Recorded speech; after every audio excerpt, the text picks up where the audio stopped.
Okay. Hey, everybody. Hello, Garrett. Garrett. Hi, Garrett.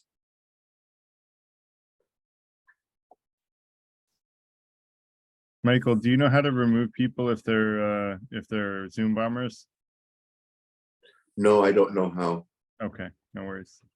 I remember we had that guy who screamed the N-word, Yeah, really obnoxious. yeah. Poor guy. A lot of misunderstandings in that one.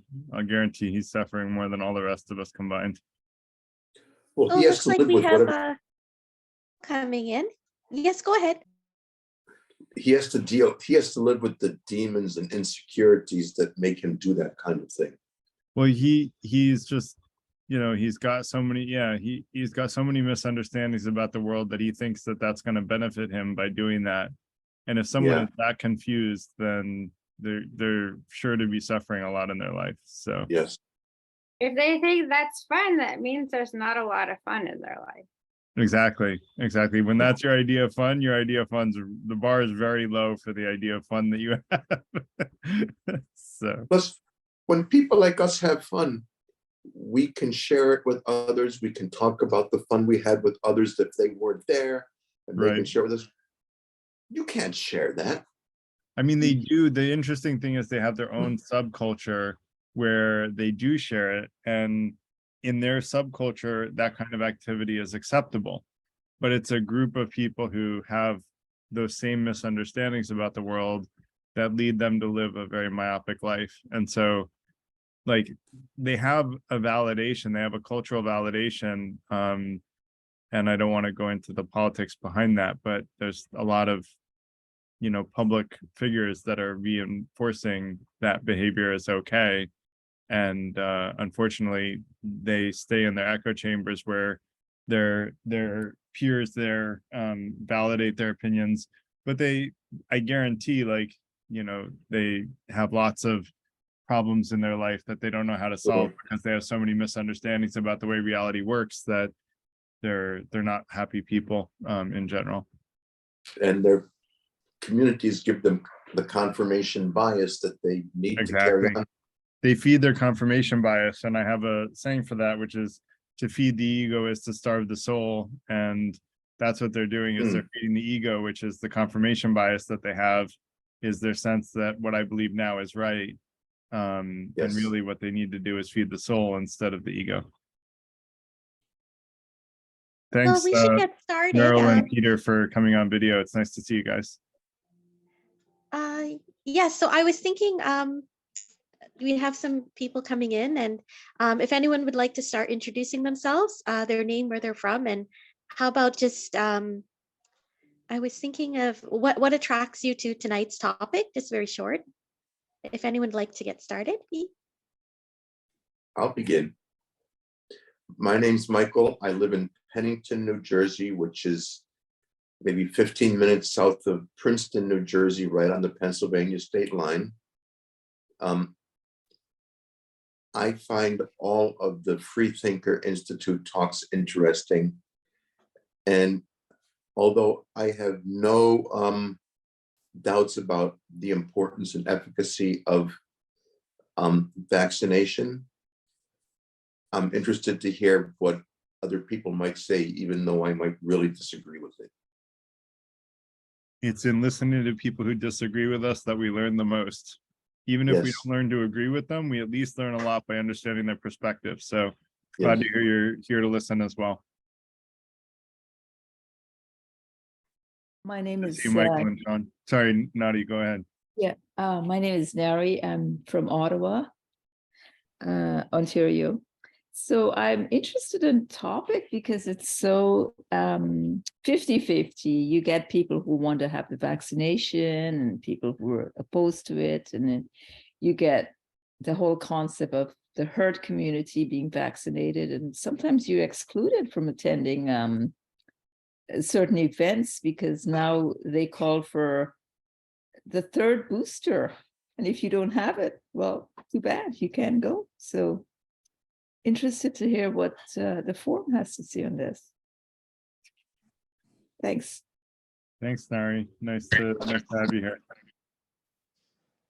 Hi, my name Hi. is Janet, and I'm interested because I'm often the type that I won't get involved in a topic or a conversation if I think it might get heated.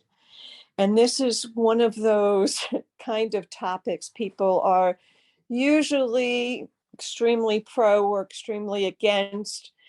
And I like to kind of back away from strong opinions. So I feel like this is a safe place to hear everyone's opinions at a respectable manner.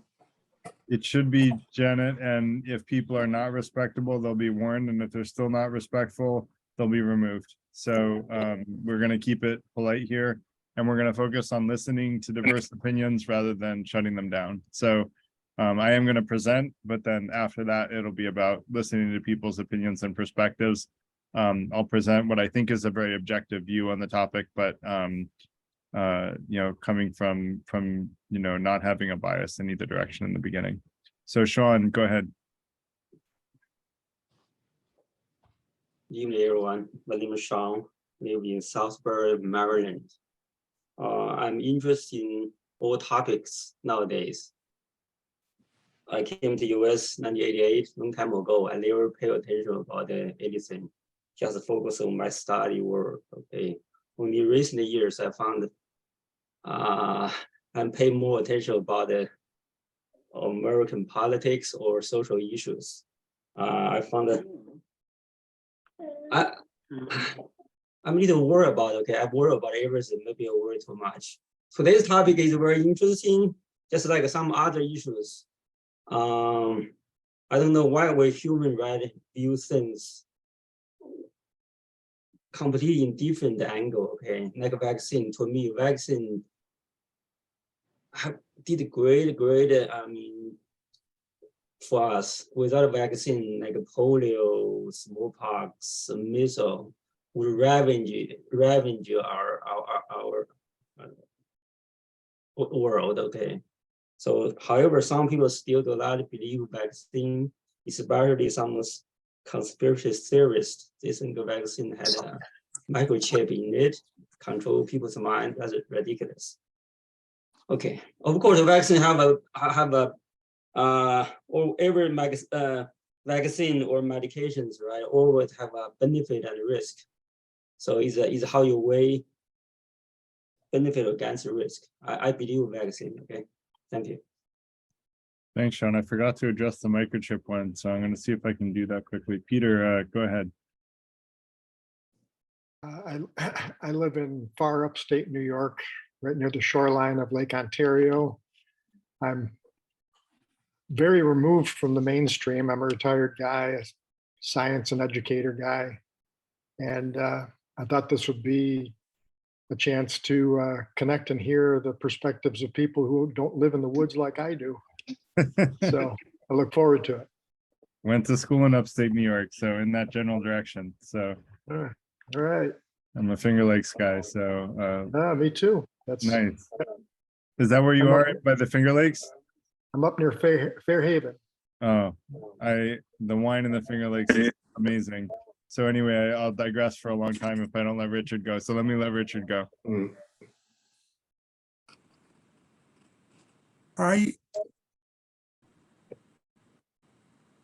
Welcome, Richard. I think about the issue of vaccination versus non-vaccination. And I'm in an age group and group of category of people who are very susceptible to COVID. I have heart failure and I have COPD and asthma. And that puts me at the peak of risk for a lot of those diseases. And so it is in my survival to not get it. Every time I leave the house, I wear a mask. Every time someone comes to visit, I wear a mask. I've gotten 6 vaccinations so far with no harm. In fact, with nothing. They had no effect at all, except that I haven't gotten the disease. I don't know that there's been any evidence that the diseases that the vaccination causes any risk. And the statistics from millions of people who've gotten the vaccinations show that you can reduce the probability of getting the disease by a factor of 50% or more. And the risk of getting a severe case of the disease is very much reduced. And this is for all versions of the disease. And I feel that the people who have studied vaccines all their lives should have a one-up on a farmer from Missouri who read in Facebook, somebody told a famous singer that her boyfriend's testicles grew up immensely from the vaccine. I think you have to look at where the source of the data is coming from. I have participated in several phase 3 trials of drugs and vaccinations. I've also participated in studies where they have you fill out forms and data continuously. And they try to do the best they can to separate statistical probability from the truth. And Mr. Gorman? yes. Richard? Yeah, thank you so much. We're just kind of doing introductions now, but we'll have more time to discuss in depth. But that's good information. Thank you so much. Would anyone else like to introduce themselves? We have a few minutes. And what attracts you to the topic tonight? I guess I could try. I don't know. I first of all would like to have you confirm, if you don't mind, that you can hear me. Can you hear me? Yes. Oh, okay, Yeah. very good. My name is Laurence. I am from France. Originally, I've been living in Redmond, Washington, all of my adult life, really. And so at this point, that's all I want to say about myself, besides the fact that I have chosen myself not to get vaccinated. I'd be happy to get into that. And what attracted me to the topic is that I have lost several friends over my decision, people who got very angry at me. And so I'm very interested actually in discussing the social impact of this whole issue, and how, I know for me, how it has affected my, again, my relationships, my sense of what is acceptable in a democracy, something I would love to discuss too. And generally, to what extent a person is entitled to their bodily autonomy, including when we are talking about the pandemic. These are all very interesting topics to me. So I hope we'll go there today. Thank you. Thank you. And thank you for coming to hear people's opinions. It is an important topic, and it's so important to hear diverse opinions to get a better understanding of truth. Richard, by the way, your hand is still up if you wanted to put it down, and then if you had another thing you wanted to say, feel free to raise it again. Susie, go ahead. Your turn. Yeah, thank you. Hello, Garrett. Yeah, I am attracted to this topic because there seems to be a lot of mixed messages within my own family. You know, my children do not seem to believe. They are young. They don't believe that there's a thing called COVID. So they are the last batch of people that go take the vaccine simply because it's required by their employer. You know, and for me, you know, I in the past they were talking about biochemical war. You know, so I don't know if this is like a war. You know, whoever the that survive, and if you're not, then you know, like you're not making it. And so I am really interested in to hear, you know, other people's opinion on this issue. But I took my shot. I need to do the fourth booster shot though, but I got the 3. Yeah. Great. Thanks, Susie. Go ahead, Meryl. Good to see you, Susie.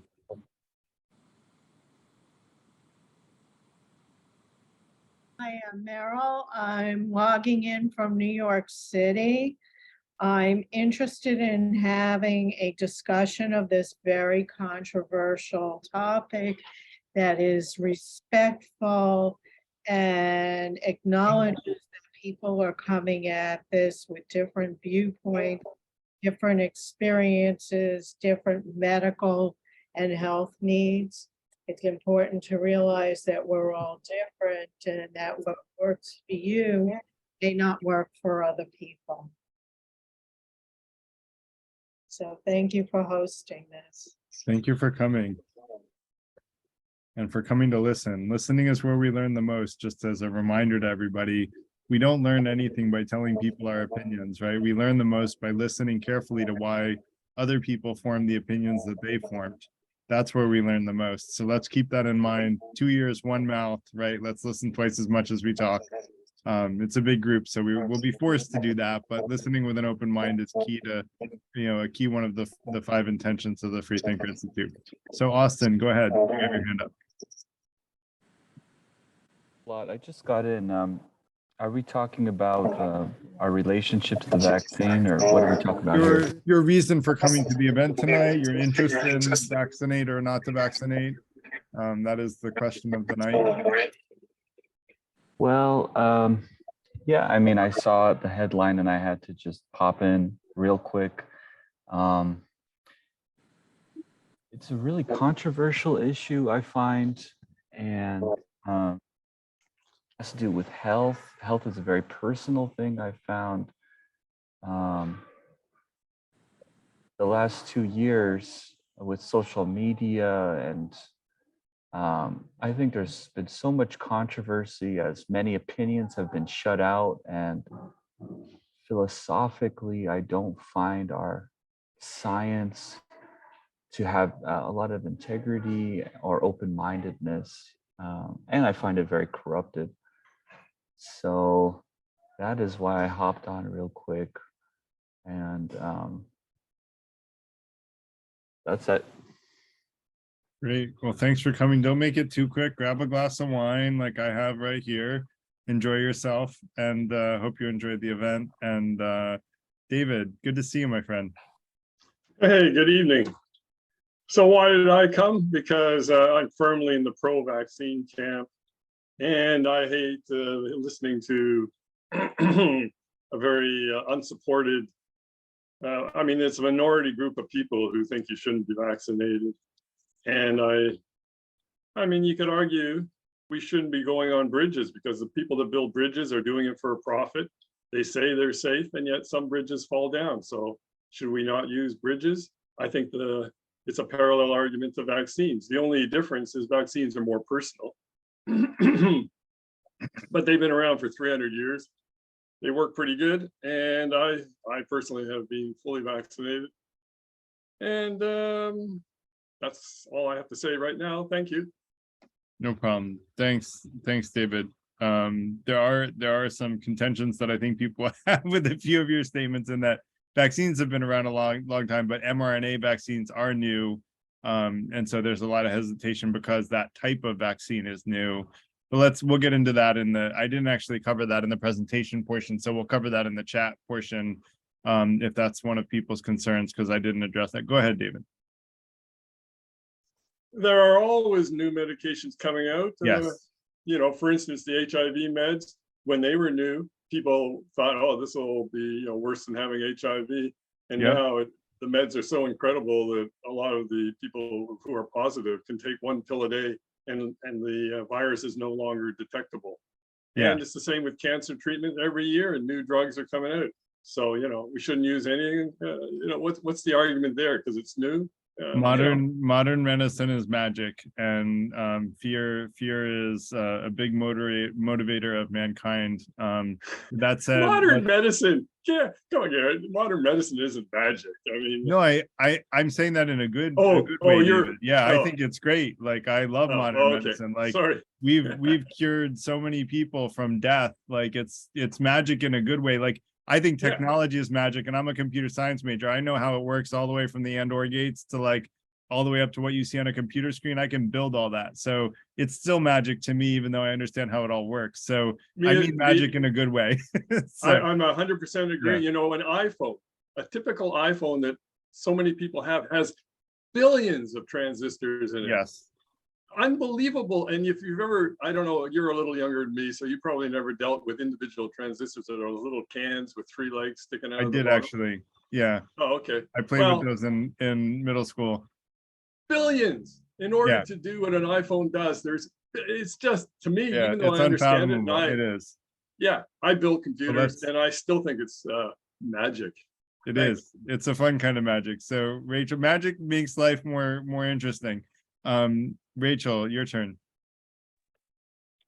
Hi, I am Rachel. I am here because I'm in New Jersey, by the way, and I'm here because I'm really interested in like the groupthink aspect of the COVID vaccine and vaccines in general, I guess. I started out the pandemic in Utah, where nobody was wearing masks, nobody was listening to anything that was being said other than like freaking out and getting food and toilet paper. And then now I'm on the East Coast, where, you know, very much has been most people recognizing that the pandemic is real and we can take precautions to try to be respectful of people. And then still there are contexts where like masks will be required, and so everybody will wear them. And then, you know, it's not like they're mandated everywhere anymore. So I'm fascinated by the groupthink aspect, and also just like the social impact and psychological impact that something like this has on our entire world. I just think it is very interesting. So I'm excited to learn. It is interesting. Thanks for coming. And are you, which part of Jersey are you in? I'm in Summit, New Jersey. I'm very new here, so I think it's northern Jersey. I think that's northern New Jersey. It sounds familiar. I'm in North Jersey as well. So the reason I'm asking is if we get enough people, I know Amreen is in, you know, sort of central North Jersey. And if we have enough people, like I do dinner meetups in North Jersey every once in a while. So I'll advertise those to the FTI meetup as well. So be sure to join the FTI meetup if you want to get invited to those. Oh, great. Yeah, thanks for letting me know. No problem. So that said, I think we're at 7 after. I haven't been paying attention to time, and I think Ellis has been paying attention to time and was about to call out that we're starting late. So am I right, Ellis? Just about. We just waited for our last intro. So thank you very much to everyone for sharing where you're from and warming up to our group. We have a great community. So I put links in our chat about our Discord online community and about Freethinker Institute.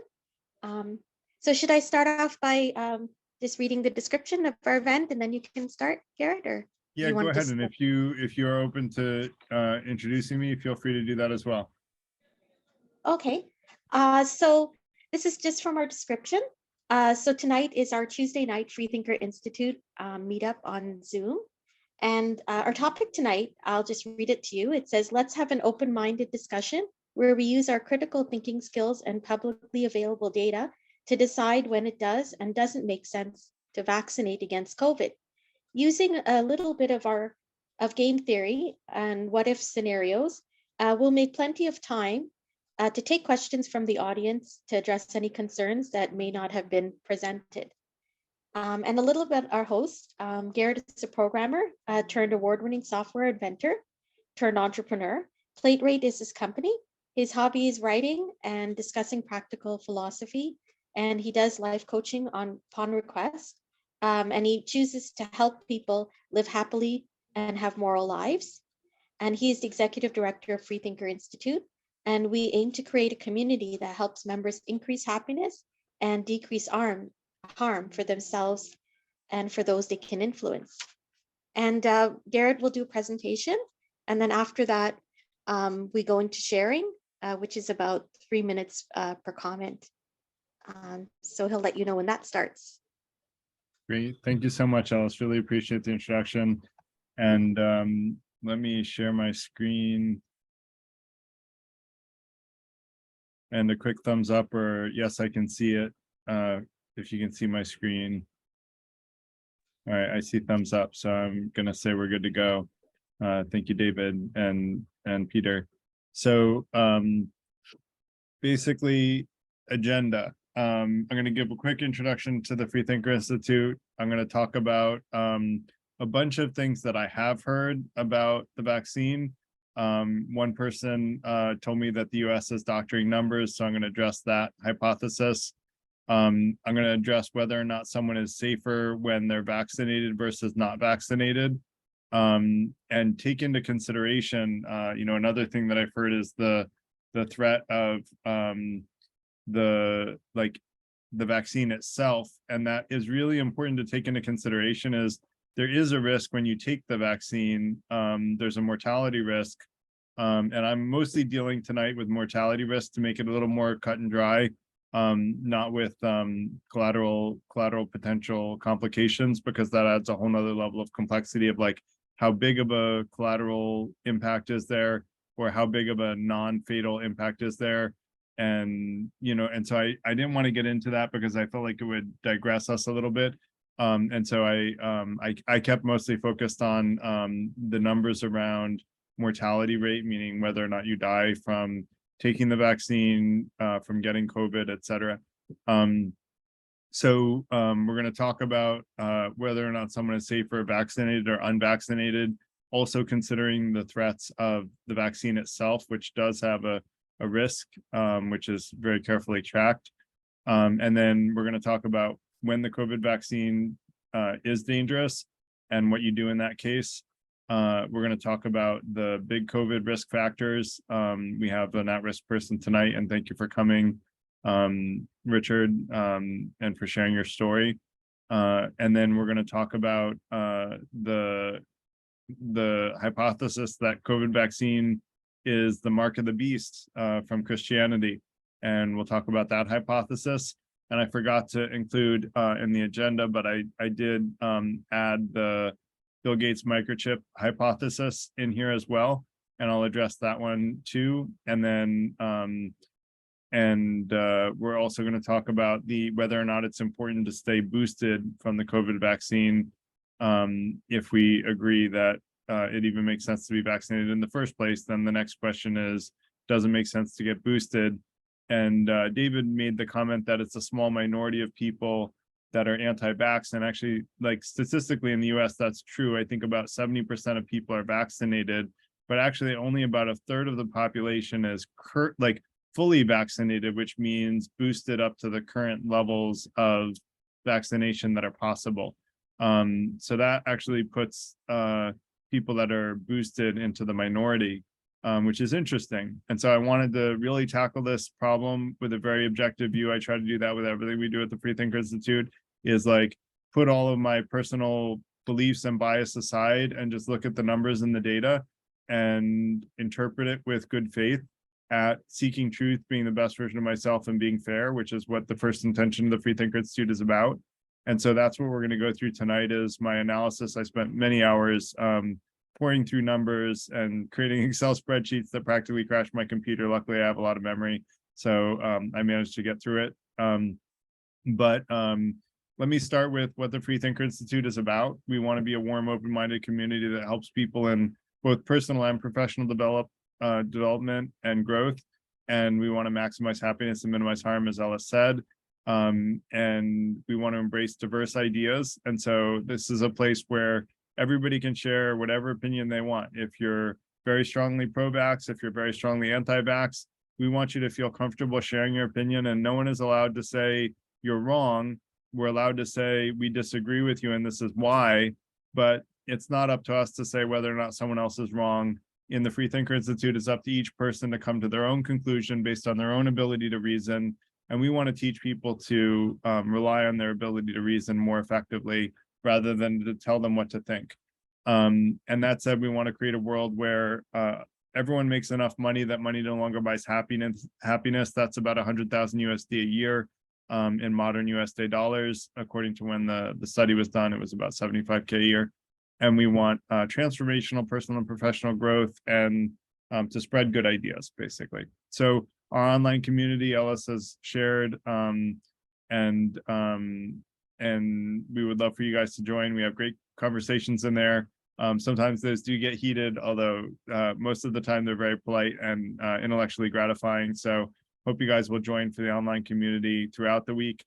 That said, I'm going to talk a little bit about game theory, which is essentially what the way that I approach this subject is to talk about, we really have ultimately a simple decision of to vaccinate or not to vaccinate. That is the question, to sort of paraphrase Hamlet, for those that are Shakespeare fans.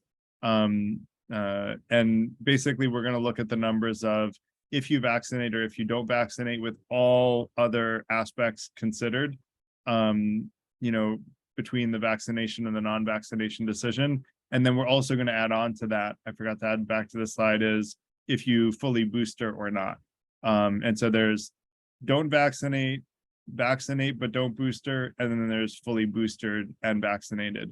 So those are the three sort of scenarios that we're going to analyze and compare.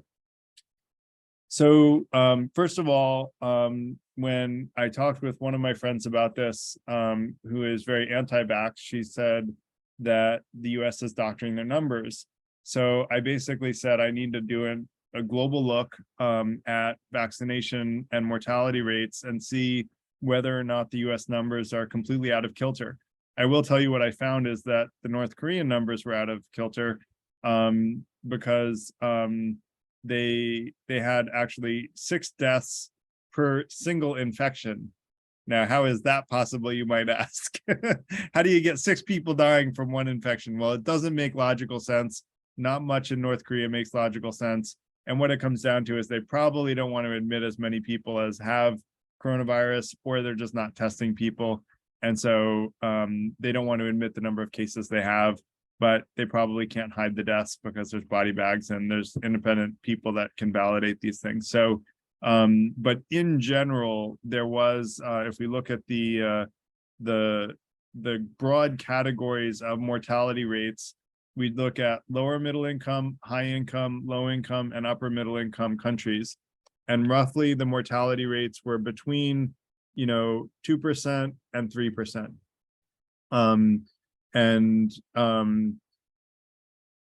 That basically tells me that, the US, which is in that range, is not really doctoring its numbers because it's right in line with the global perspective of mortality rates.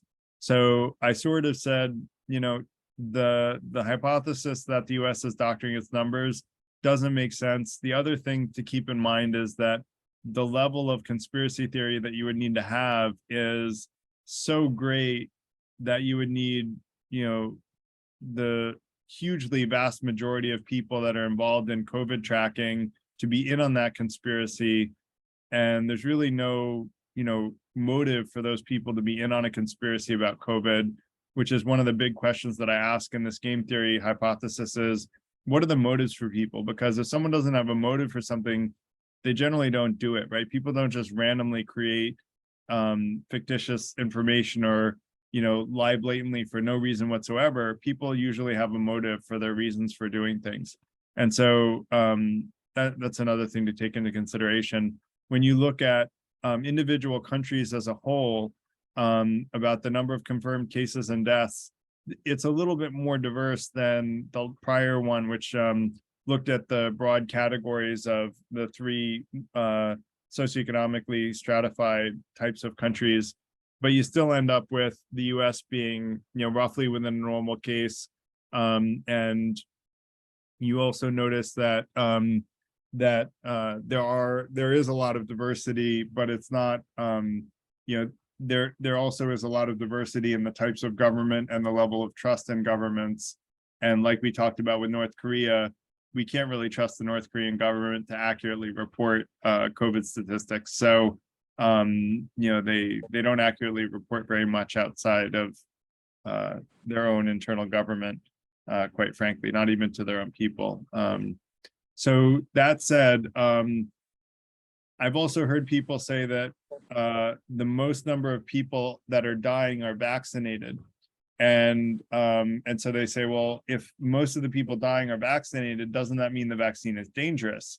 That might be a conclusion that people could come to, but actually it's a misunderstanding of statistics.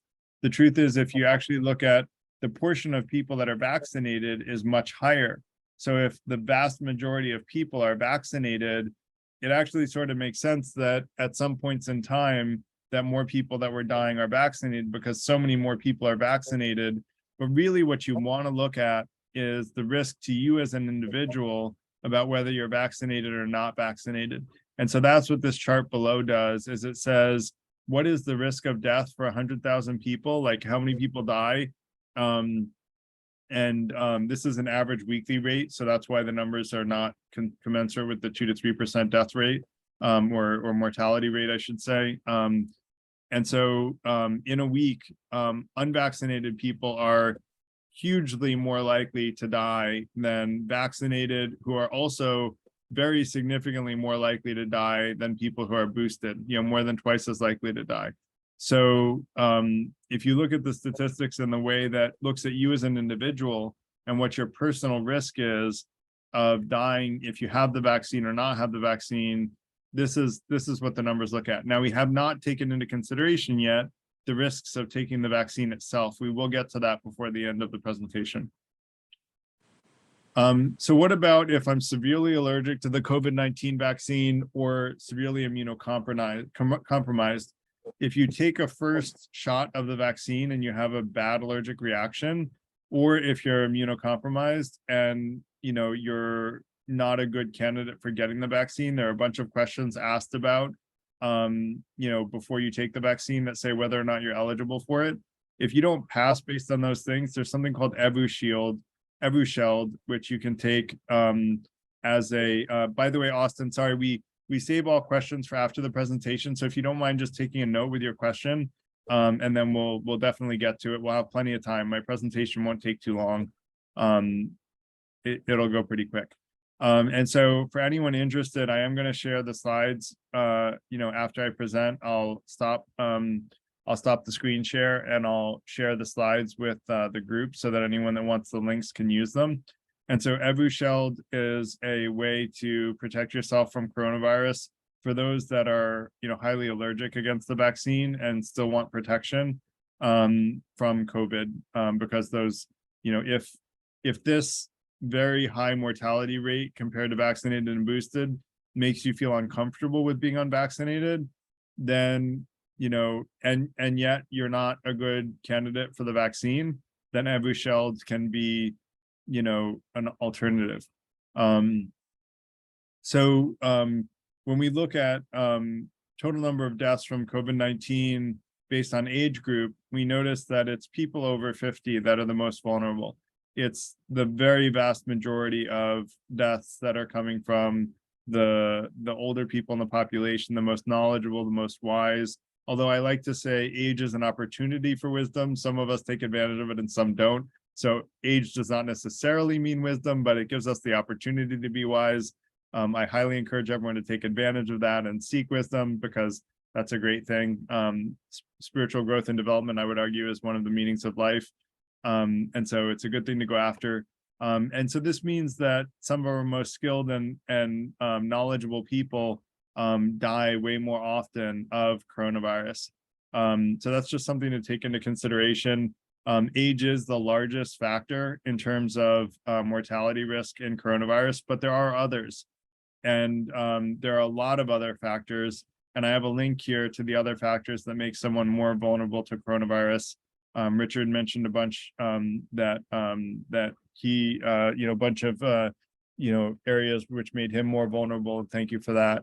But if you want to see the full list, the CDC offers a large list of underlying conditions that make someone more vulnerable to coronavirus. Some people have said that coronavirus is the mark of the beast. from the Bible. So for those not familiar from the Bible, I took a few passages from the Bible talking about the mark of the beast. And basically this is, biblical beasts that come back and mark people with a mark to say that they are not basically followers of God. Now, the first quote is, he, the beast of the sea, also forced everyone, small and rich, rich and poor, small and great, rich and poor, free and slave, to receive a mark on his right hand or on his forehead, so that no one could buy or sell unless he had the mark.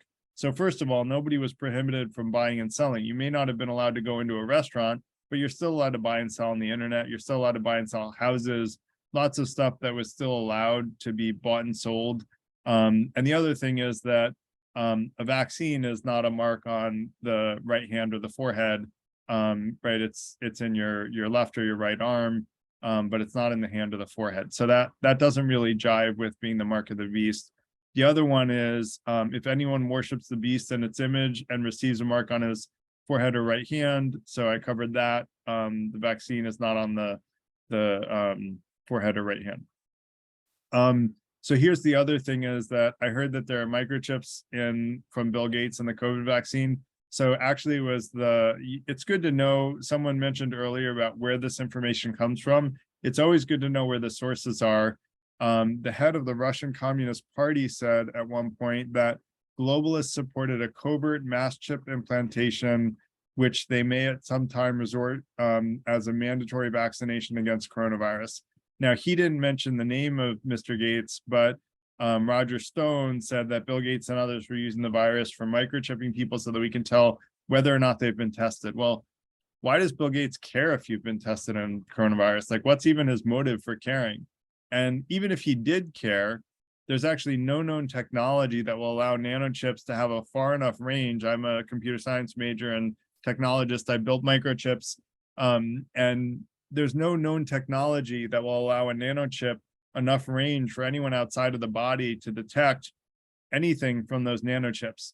So there's no known technology that's publicly available, which means you'd have to have this huge conspiracy of this super cool technology, which, by the way, you would make billions of dollars on this technology if it existed, but somehow you're going to keep this technology secret and only Bill Gates knows about it. And somehow he managed to get it into a vaccine that is, globally distributed without any government checking whether or not there were microchips in it. So you realize that this story doesn't become very plausible when you apply critical thinking to the story. Now, most people don't apply critical thinking to the story. They just get angry and they hate Bill Gates. And I get the sort of seduction of just being angry at someone else and saying that they're the reason that everything is going wrong.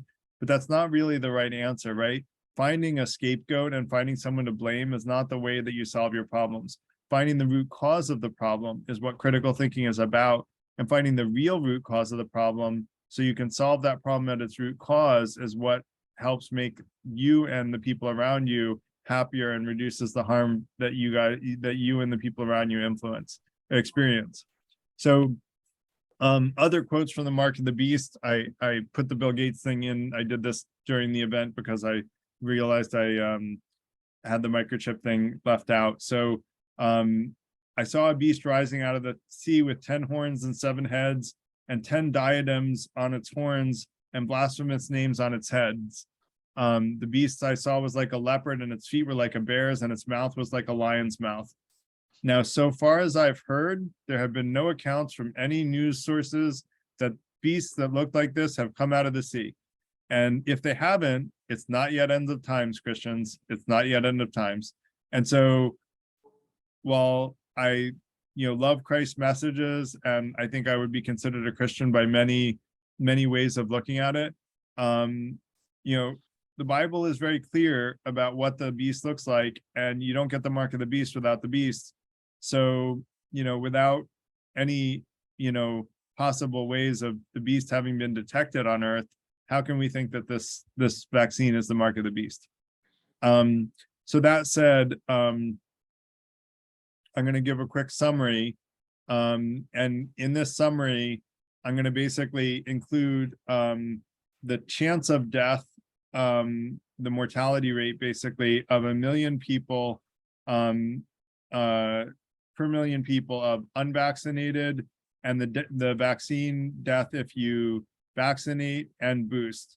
So if you're unvaccinated, 171 people die. If you vaccinate and boost, the chance of dying from vaccinating is 27 as opposed to that 171. And then if you vaccinate, only one compared to that 171 actually die of COVID. So you're infinitesimally smaller. Now, the truth is the vaccinating is actually more dangerous. And I think that I included basically what it shows is that if you choose not to vaccinate, you're 6 times more likely to die from the decision of choosing not to vaccinate than you would be of the decision of choosing to vaccinate, even including the risks of the vaccine itself, just because of how much it lowers the chance of dying of COVID. And mind you, this unvaccinated number includes people that have natural immunity, right? Because people with natural immunity were also unvaccinated. So don't think that natural immunity absolves you of this risk. It doesn't. Natural immunity still is included in the unvaccinated people, because the ones that survive the first bout of COVID then get the next bout of COVID and then have the same, a mortality risk at the next one. So this is the overall mortality risk, including from natural immunity. So natural immunity does not get us out of this. The other thing to note is that natural immunity doesn't eliminate coronavirus as a disease. If you look at the efficacy, and I didn't put these numbers in, I'm going to do this off the top of my head. If you look at the efficacy of the coronavirus vaccine in terms of resisting, a lot of people say, well, even if you're vaccinated, you can still get coronavirus. Well, that's true, but the rough estimate of resistance of coronavirus is about 95% if you're vaccinated. And so you're way less likely to get coronavirus if you are vaccinated. Whereas if you are vaccinated against other diseases like polio, the percentage chance of getting it is actually much lower, or the percentage chance of resisting it is actually much lower than 95%. The 95% that coronavirus has is, I believe it's actually the truly highest disease resistance rate of any vaccine. That may be because it's an mRNA vaccine, but I will just say, like, it's a very high resistance rate, whereas the other vaccines that have been around for 100 years or so have much lower resistance rates. But because a vast majority of people get them, it stops the spread of the disease to the point where so few people get the disease, like can spread the disease, that the disease actually dies out. And in fact, speaking of Bill Gates Foundation more or less single-handedly eliminated polio from Africa. So talk about a major accomplishment. By vaccinating enough people against polio in Africa, he eliminated polio from the continent of Africa. And I used to dislike Bill Gates quite a bit when he used to be a greedy guy and not donate any money to charity. And then he got a lot of flack for it publicly, and then he became the biggest philanthropist in the world. So there's a kudos to social pressure for people giving him a big guilt trip. But now I'm actually pretty impressed at the stuff that he's done with the money that he's put towards doing good. And he's also put his own brains behind his philanthropy and used that pretty capable brain of his at helping make the world a better place. So that said, there are also a lot of non-fatal risks. But even if we took the non-fatal risks, and I mentioned this earlier, I did actually run the numbers of, even if you took every non-fatal risk of vaccinating as fatal, you would still be 2 times safer vaccinating and boosting than you would not vaccinating and boosting, assuming that you died of every non-fatal risk, which means that even considering non-fatal risks of vaccinating, you're literally twice as safe, taking them to the extreme, where a non-fatal risk you're taking as fatal, you're still 2 times safer vaccinating than you are not vaccinating. So this is a graph that shows the primary vaccine and 2 boosters, and the mortality rate is roughly, and it changes a little bit over time, but it's roughly a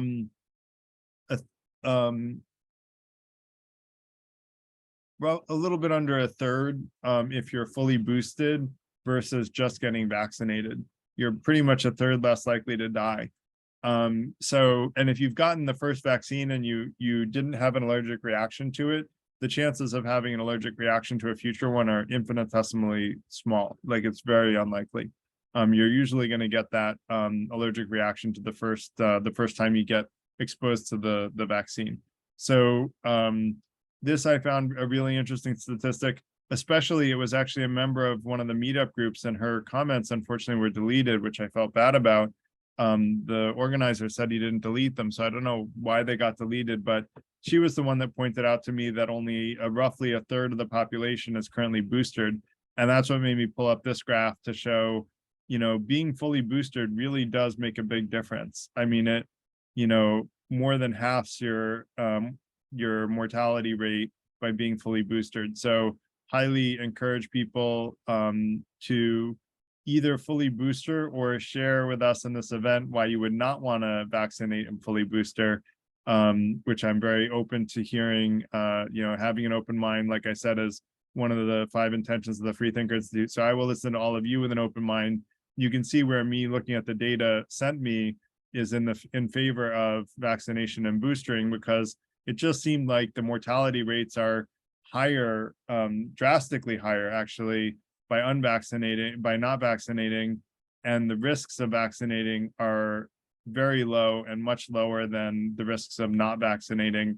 And all the reasons not to vaccinate other than that, which were the microchips and the mark of the beast, if there are any other ones that and the US is doctoring its data, those were the 3 reasons that I've heard. I try to address each of those, but if people have other reasons or reasons that my logic might be faulty in any of these, I'll welcome that in the conversation portion of the event. With that said, I guess let's save these questions until after we have the conversation. So now let me open it up for questions. Just go ahead and raise your hand if you have questions, comments, anything that didn't make sense to you, didn't resonate with you, people with alternate opinions. Jean, go ahead. Yeah, hi. Well, I'm very much pro-vaccine. But that being said, I'm currently against very harsh mandates. I was a lot more for it in the beginning because there wasn't much data available. They claimed that it would prevent new variants from arising. That doesn't have to seem as pan out as much.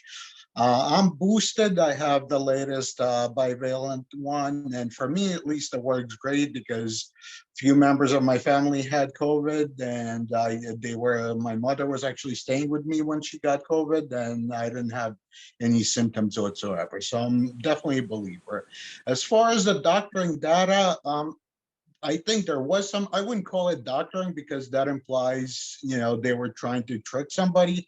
But I do have quite a few friends in the medical field who work in hospitals, nurses, and doctors. And when the pandemic started, they would mark people that died from other similar conditions as having COVID. I don't think it was to trick anybody. It was just the volume was so large and they were inundated, and PCR testing wasn't as available. So it was just more of a precautionary measure. I don't think it was designed to alter any specific statistics. That might explain. Go ahead. And I forgot to say in the beginning, we usually want to let people ask one question or make one comment, and each time they raise their hand. Okay. Well, I got pretty much the gist of it out. So no problem. Thanks. And you're totally welcome to raise your hand a second time and then just get back in line. I just want to I want to be able to respond to everybody and not have it be a really long back and forth. So to answer your first comment about vaccinating, being able to stop variants. Actually, if we eliminated coronavirus, there would be no more variants because coronavirus would be eliminated. And if the vast majority of the population was vaccinated against coronavirus like they are against polio, which, by the way, you can't go to public schools without a polio vaccine, a measles, mumps, rubella vaccine. There's a whole host of vaccines that you can't go to public school without. and so almost everybody in the population is vaccinated against Sure, those but things. polio Those was things never are a- eliminated. So actually, coronavirus could potentially be eliminated if we got a vaccine mandate, which is not I currently think a it reality. spread too much all over the world. Polio was never as prevalent as COVID, and it wasn't as transmissible. If you look Yeah, at statistics, how it's many not as people actually got transmissible. polio, Yeah. it's a much lower rate than COVID. I mean, Yeah. I think I would recommend everybody does get vaccinated and boosted, because just from personal risk would go down a lot. I don't know whether it would probably lower the risk of COVID, spreading, but I'm weighing against, personal choice, right? For myself, that decision is a no-brainer, but forcing other people, I'm a little, iffy on that. Yeah, no, I hear you, Gene. The other thing to take into consideration is people like Richard who are at high risk.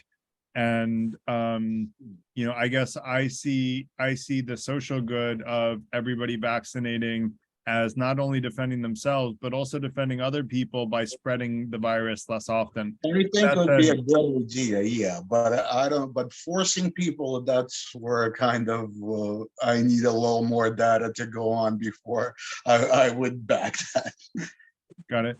Why don't you think about what data you would need in order to force vaccination, just out of curiosity? Don't answer it right now. Don't answer it right now, because we have a couple of people with hands up and I want to let them answer. But go ahead and think about it. I didn't even think about the idea of forced vaccination. I didn't even address it in the topic, so I haven't really thought about it deeply, but I would be curious to know. Well, if you can't go to work unless you're vaccinated, that's sort of de facto forcing. Well, that's true. That's true right now. Like, people at large companies are not allowed to go to work without the vaccine, is my understanding. So, I think that is somewhat already true. In certain industries, that would, if you work in a hospital, that should be mandated, because the risk is so high of you spreading it. People are usually in the hospital because they're sick already, so they might be immunocompromised. So certain, but there should be some kind of, I think, rational limits on that. Got it.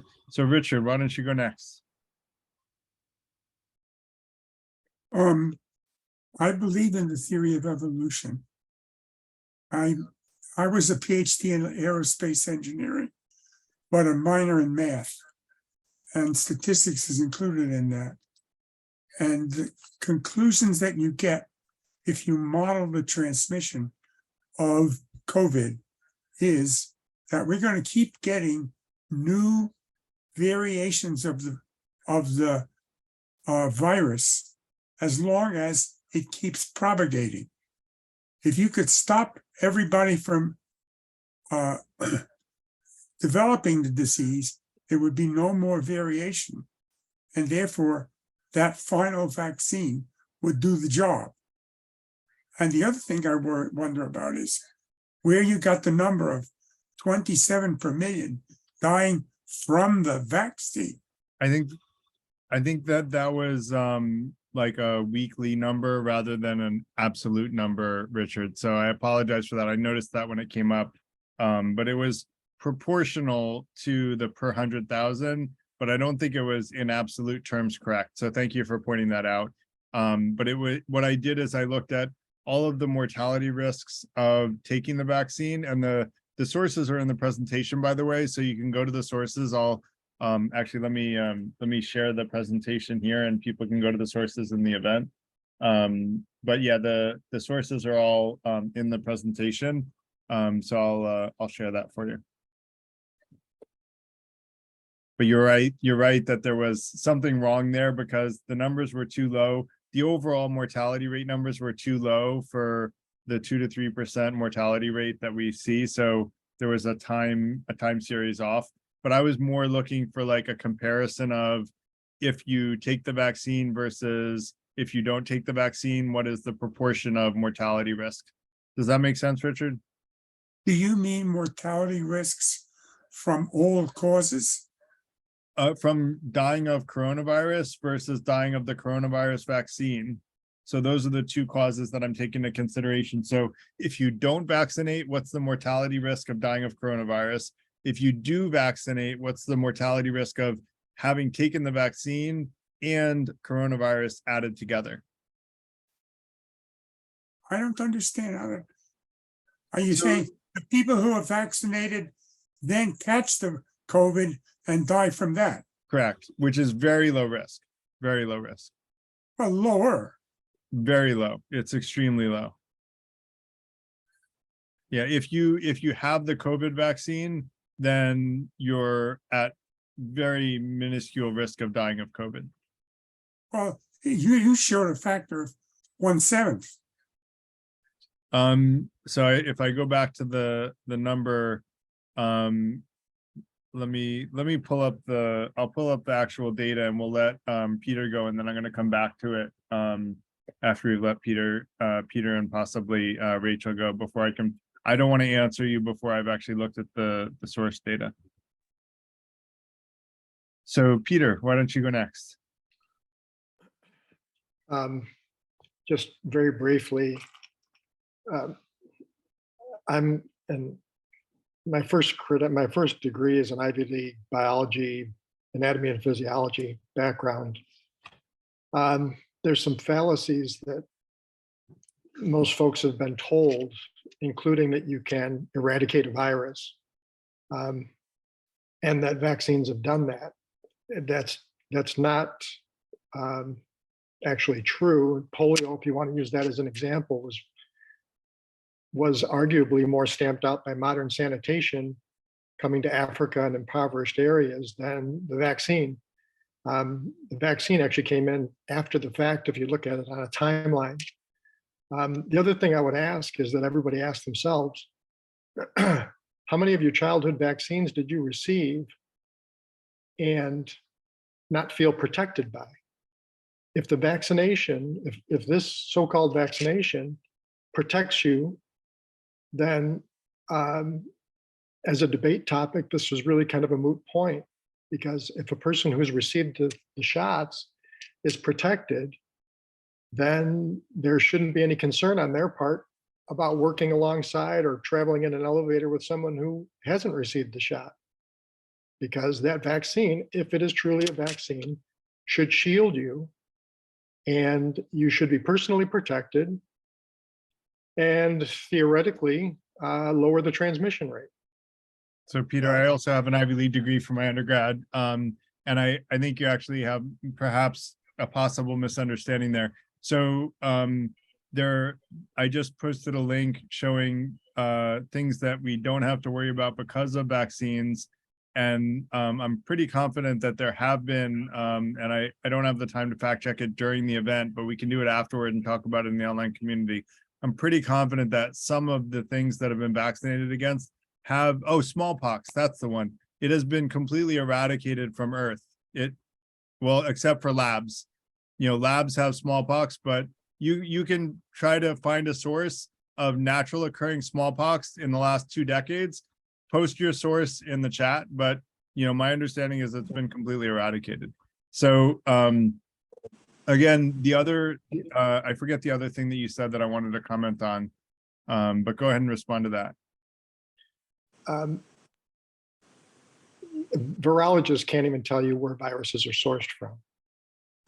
Okay, they'll search in the wild and capture bats and so on and say, oh, we have a reservoir, but they don't know the origin of it. They don't know if it's a shed genetic entity from naturally occurring organisms. They don't know where it's originally sourced from the environment. So to think that you can eradicate it is a falsehood. It also doesn't take into account that people can walk around as quote unquote carriers, have no symptoms, not be ill, and have incorporated retroviruses, for example, as carriers or into their own genome. And it does not mean that the virus is eradicated. It just means it hasn't been expressed as an illness.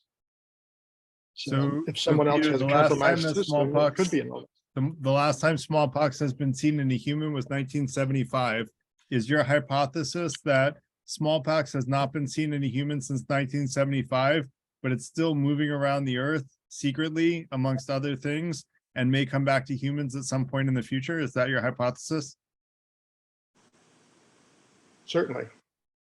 Okay, I mean, you're welcome to believe that if that's the conclusion you come to after really using your critical thinking skills, and that's what you believe is the most likely truth. But I find that a very unlikely truth for myself. But you're welcome. Look, you're welcome to believe what you want to believe. No, I'm meaning no disrespect, but yeah, your sources are all, for your data sets were all CDC sourced. There is conflicting data out there. It takes some digging to get to it, but because it has unfortunately been suppressed. But well, you would have to provide a source for that. And if the source is politically biased, I would encourage you to look for a politically unbiased source that says the same thing, because there are politically biased sources that actually tell mistruths with the intent of basically selling fake news. So you need to be aware that there's a lot of fake news going out there, and a lot of the people screaming that other news is fake news are the ones spreading fake news. So let's just keep that in mind, that if you don't have an independent source that is not politically biased saying something that sounds really crazy and scary, possibly it's misinformation. I'm not talking about scary. I'm just saying, factual in the sense, can you trust the CDC? I mean, who can you trust? That's my question, is why don't you write down a list of people that you can trust, Peter? And I would love to see your list of people that you can trust. Because, do you trust your doctor? Do you trust your primary care doctor? Do you trust your, so who do you trust would be my question if you don't trust the CDC. That said, there's a lot of hands up, so I want to go to Rachel next. Thanks. I was just going to bring up some data from, his name is Edward Dowd, and he actually came across it. He's in equity investment, so not related to the health field whatsoever, but he came across it, and it's the CDC's data, and it is the excess death data. I don't think you touched on this specifically, right, in your presentation? Which part? The excess death data. What does excess deaths mean? So it's just this data that came out. It's essentially like we're seeing more deaths than what we should be seeing, and there is this trend that happened in fall of last year where people between ages 25 and 44 were dying. And an interesting correlation that hasn't been proved as causation per se, but is what you and Jean touched on, where people were being forced to get vaccinated to go to work if they worked for like a bigger corporation.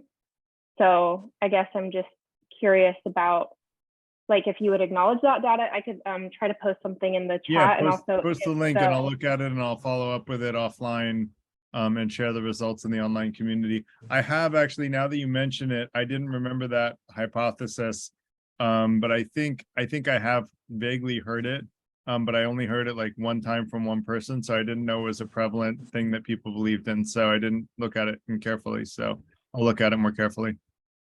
Okay, thanks. Yep. David.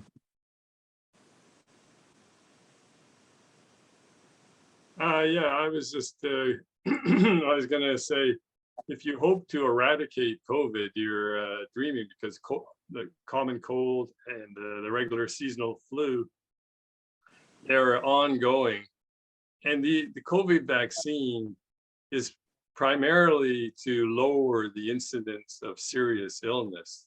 It's the focus isn't on total eradication. It'd be nice, but viruses are incredibly slippery and adaptable, and but just lowering the fact that far fewer people die from having the vaccine, that's a fantastic goal, especially if you're one of them. So to me, this is a very specious argument if anyone's arguing against vaccines, but you have to lead your life according to your own lights, and don't vaccinate if you really don't believe in it. But there's lots of people that don't believe in, well, all sorts of things. Okay, that's all I have to say. Thanks. There's also lots of people who believe that Earth is flat and that there are Yeti and that there's a Loch Ness monster, and and look, I'm not going to tell them they're wrong if they really fundamentally have look inside themselves and believe that that's the truth. And I think ultimately everybody has to trust their own judgment first and foremost. All I would recommend is that everybody look with an open mind and, transparently share their beliefs and listen with an open mind to other people's beliefs and see whether or not someone else may have a better reason for believing what they believe than what we currently believe. So thank you for that, David. And you may be right. All I would say about trying to eradicate coronavirus is the idea of virality. Like when we say things spread virally, it means for everyone that gets it, that they share it with more than one person. If you can vaccinate enough people that there's no more virality to the virus, that virus can be eliminated within a population over a period of time. The question is whether or not, and I don't have the statistics to back up whether or not, coronavirus could be eliminated. Although I will say that China supposedly did eliminate it for a period of time, although then it came back in spades. So, whether or not it could be eliminated globally is another story. That said, Gene has his hand up, so go ahead, Gene. Yeah, I think comparing COVID to smallpox is a little bit like, it's not even apples and oranges. I think those would be more related, because smallpox, first of all, has a much higher mortality rate. So basically, more people, if they have it, they would just die, it would die out with them. And not all vaccines are created equal. Some are more effective against, completely catching a disease. Some just prevent, like COVID vaccines don't prevent you from catching it. They prevent you from having a high risk of mortality or ending up in the hospital on a ventilator. It does not prevent you from it doesn't make you completely immune to it. So comparing those is a little bit different. Yeah, and just to be clear, I wasn't intending to compare smallpox to coronavirus as like an apples to apples comparison. I was just saying, I think the assertion was that vaccines have never eliminated anything from the earth. And my assertion was, no, vaccines actually have eliminated smallpox from earth because it's never been seen since 1975.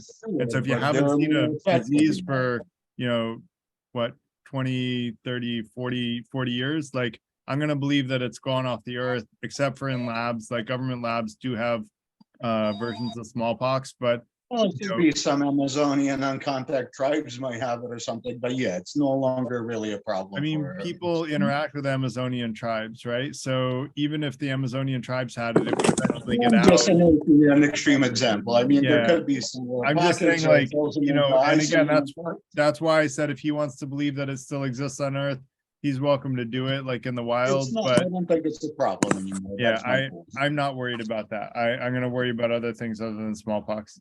That said, Sean, go ahead.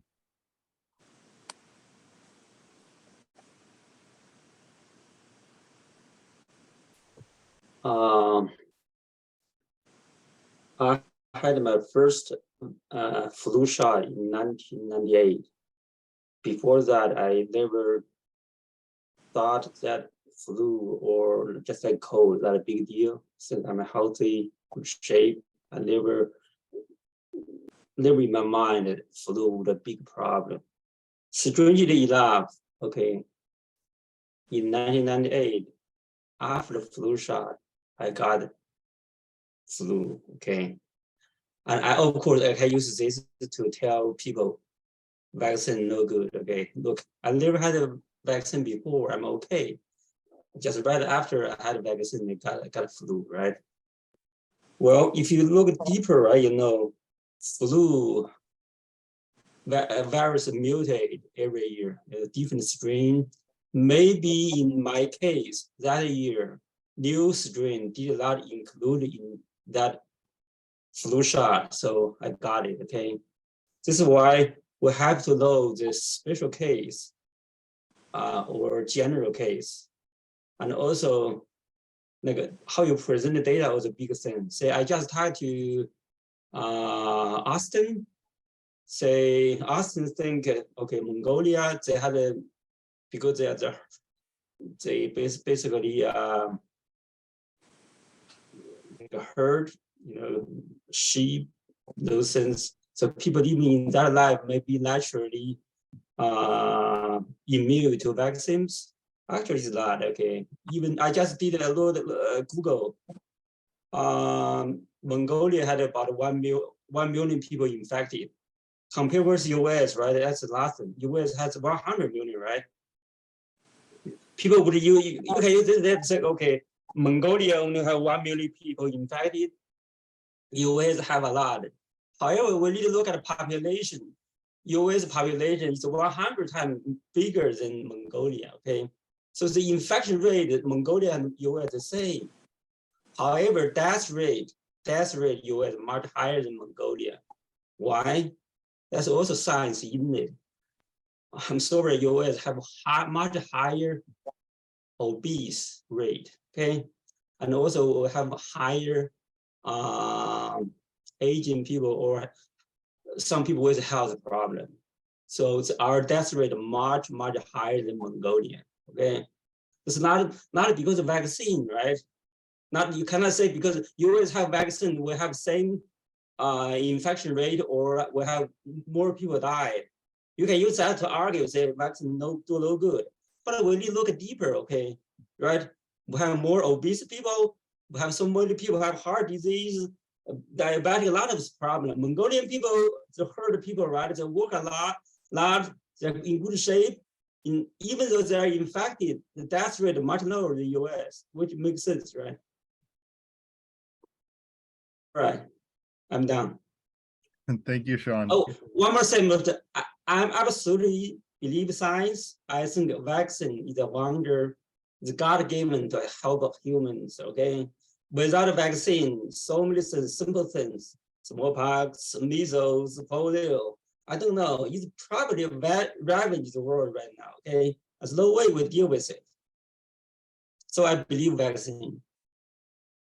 Great, thank you, Sean. And you're right. You said in the chat that no one said vaccines will eliminate all viruses. That is true.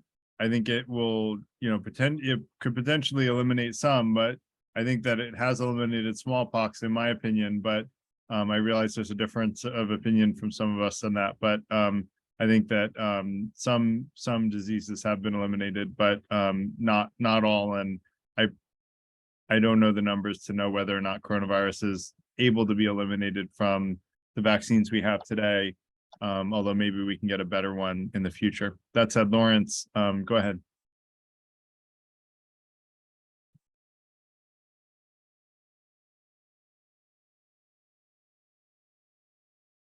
Lawrence Raybois?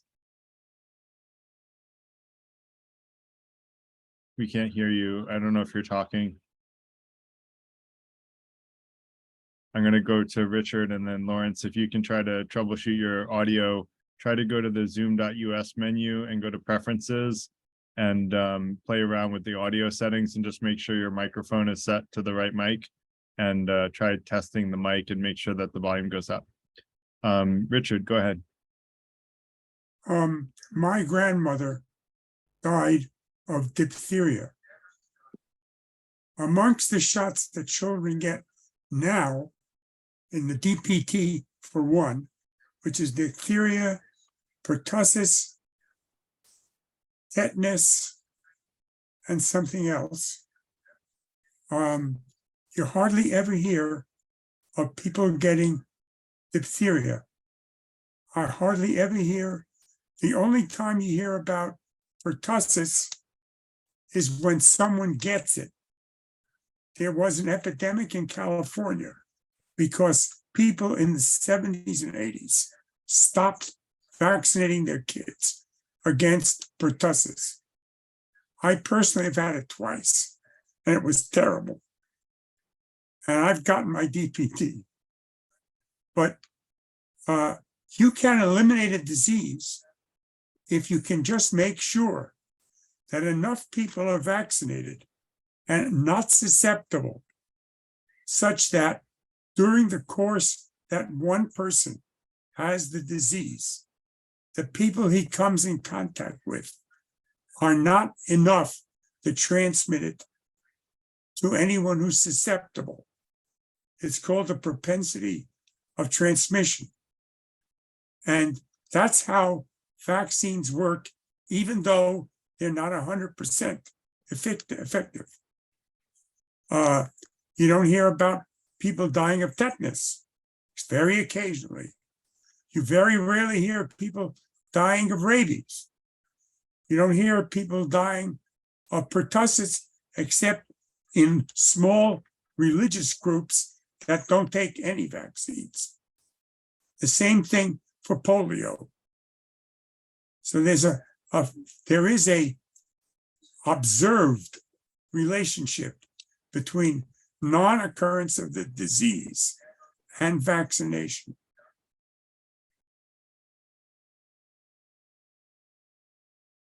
Yeah, thank you for that. That's what I was talking about spreading virally, is the rate of transmission. If it's more than one person that you transmit to for each person that gets it, that's called going viral, or like, you know, keeping the virus in the wild. If you can reduce that to less than one person, that's how you eliminate the virus or the disease in general, is by making it die off faster than it spreads. If it dies off faster than it spreads, eventually it dies off. If it spreads faster than it dies off, then it keeps spreading. So thank you for sharing that, Richard. David, go ahead. Okay, there is one funny or interesting thought or idea, is that the better the healthcare of a population, the more old people there will be, and also the more immunocompromised people there will be, because they would have, you know, died off in youth, say, you know, like in 150, 200 years ago, half or more, actually, I think it was 3/4 of babies didn't live to be a year. So that it was a much harsher environment, and hence you didn't have the aging populations that we have here. And at the time of the Spanish flu, there was far fewer 80 and over, say, or 75 or probably 70 and over people that would die off easily if something came along like the Spanish flu. And the Spanish flu right now, the rate of death or mortality was like 17 times what it is with COVID. And that's in a younger population with less healthcare. So on the one hand, the less healthcare means a stronger genetic population, but also it means people don't have the backup to survive, like respirators and stuff like that. So there's an interesting balance that's also at play here as far as vaccines. They do keep people alive, but then something else comes along, and so then they have to have the backup for that, because their immune system wouldn't have survived the first vaccine or first illness or virus, say, had they not had the vaccine. So nature is very competitive, and it likes to eliminate those that can't compete at the same level. Thank you. Thank you, David. And by the way, thank you, and I forgot your name, Fuller, but thank you for posting the excess deaths. And I looked at the numbers really quickly, and it looks like even if we attributed every one of the higher than predicted excess deaths to coronavirus itself, it only creates a 40% higher mortality rate than otherwise. And remember, we said just the difference between being vaccinated and boosted, reduces the chance of death by half. So I think high level, and I can't do this like on the fly. My roots are very introverted, but I think that means that even if we considered every excessive death to be attributable to coronavirus, you're still safer vaccinating, even if 100% of them are because you got vaccinated, that those people were dying. But I have to look at it more carefully another time. It was Rachel, now that I see your name.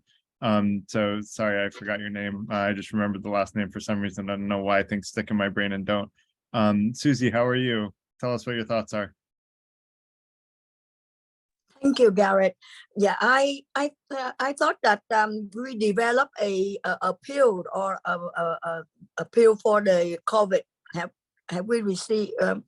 Do we have that now? Like you can take a pill to relieve the symptom or something for COVID?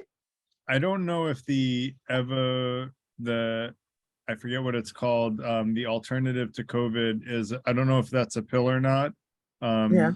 Shield. But I don't know of I think it's still a vaccine for COVID.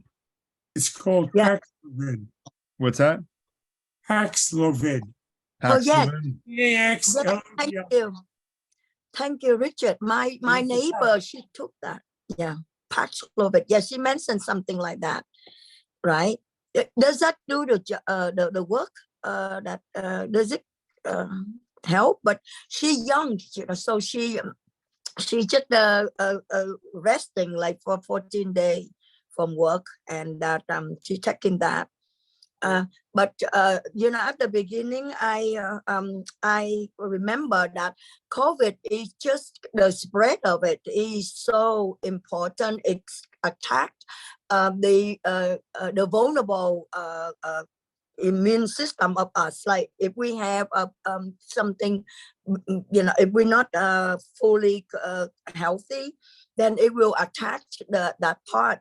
I have a neighbor, she 50 some years old. She have 2 COVID shot already. And then she waiting for her booster, and she have symptom. She have symptom and waiting for the test result to come back. She had to go to the hospital.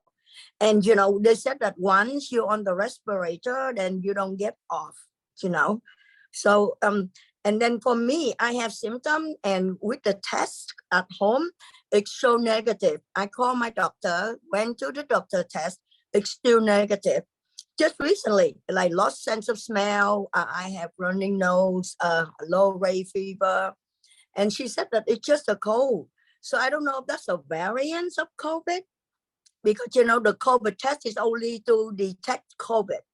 And what I have is not COVID, it's a variant of it. If it's a variant of COVID, Susie, it'll test positive for COVID. Any variant of COVID will test positive for COVID. Now, the tests that test whether or not you test positive for COVID, I think they're like 55% accurate, the at-home test. So they're a little bit better than a guess. They're not super accurate. So you could test negative, but still have COVID. If you want to get a good test, go into a center and get a PVC test. I think it is PCV, PVC. Someone correct me which one it is. But those tests are much more accurate. What is it? PCR test. PCR test. Thank you. I knew it was a 3-letter acronym that had P in it. Sorry, that's my memory. So take a PCR test. Those are the more accurate ones, and then you'll get a better read. By the way, I think I was wrong, Rachel, about the percent chance of deaths. Because actually it's looking at all, I won't go into the reasons why, but I think I was wrong about that.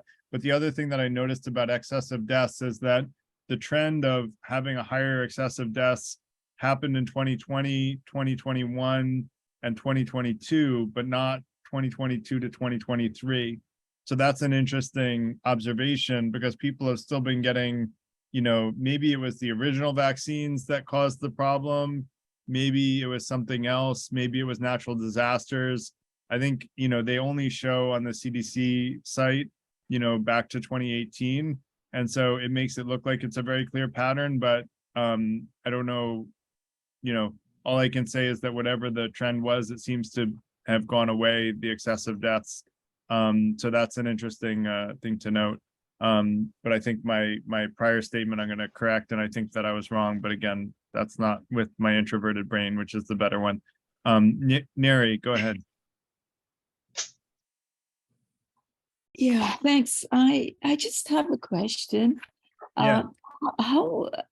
What is considered to be fully vaccinated? How is a person considered to be fully vaccinated? How many vaccines do they need to be fully vaccinated? And if they had two vaccines a year or two ago, like what is considered to be vaccinated now? Yeah, so thank you for asking that, Neri. That's a really important question, and it's one that I actually found myself criticizing the way that the data was tracked by all the organizations that I pulled it from, because they track, I won't say all, because there were 1 or 2 places that I tracked data that actually talked about fully vaccinated versus not fully vaccinated. That is the correct way to track it. And what that means to be fully vaccinated versus not fully vaccinated is, if you got the very first vaccines that were available, you're now on your 3rd or your 4th booster. In order to stay fully vaccinated, you need to get a booster every, I forget what it is, 8 months or something like that. I just get it when it comes out.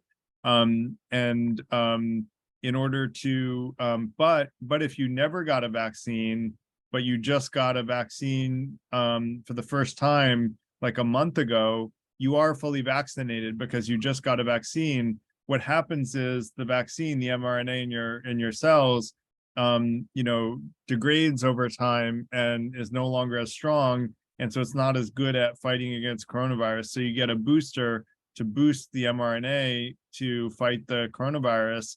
And so if you got the vaccine more than 8 or 10 months ago, you need a booster in order to boost your immune system again.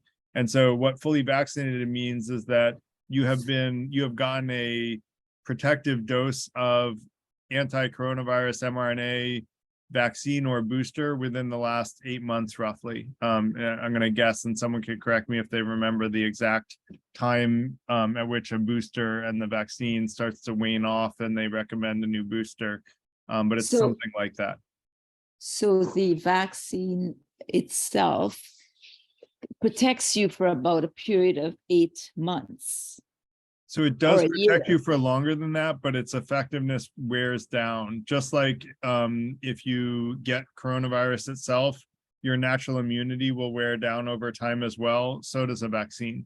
And so, whether you get vaccinated or whether you get coronavirus naturally, both of them wear down because your immune system says, hey, I haven't seen that coronavirus in a while. Not going to worry too much about it anymore. And so suddenly, like, you're not as protected as you were before.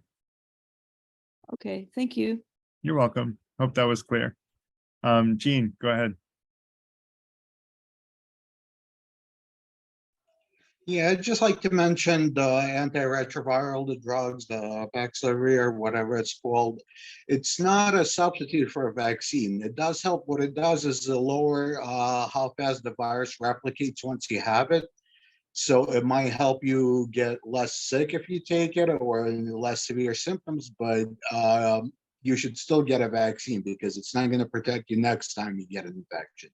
So that's one of the things. Like definitely getting a PCR test is definitely most effective because then they're very accurate if done right. Because the home tests, they could be, I don't know what the actual percentage is, but you could have a lot of false negatives with those.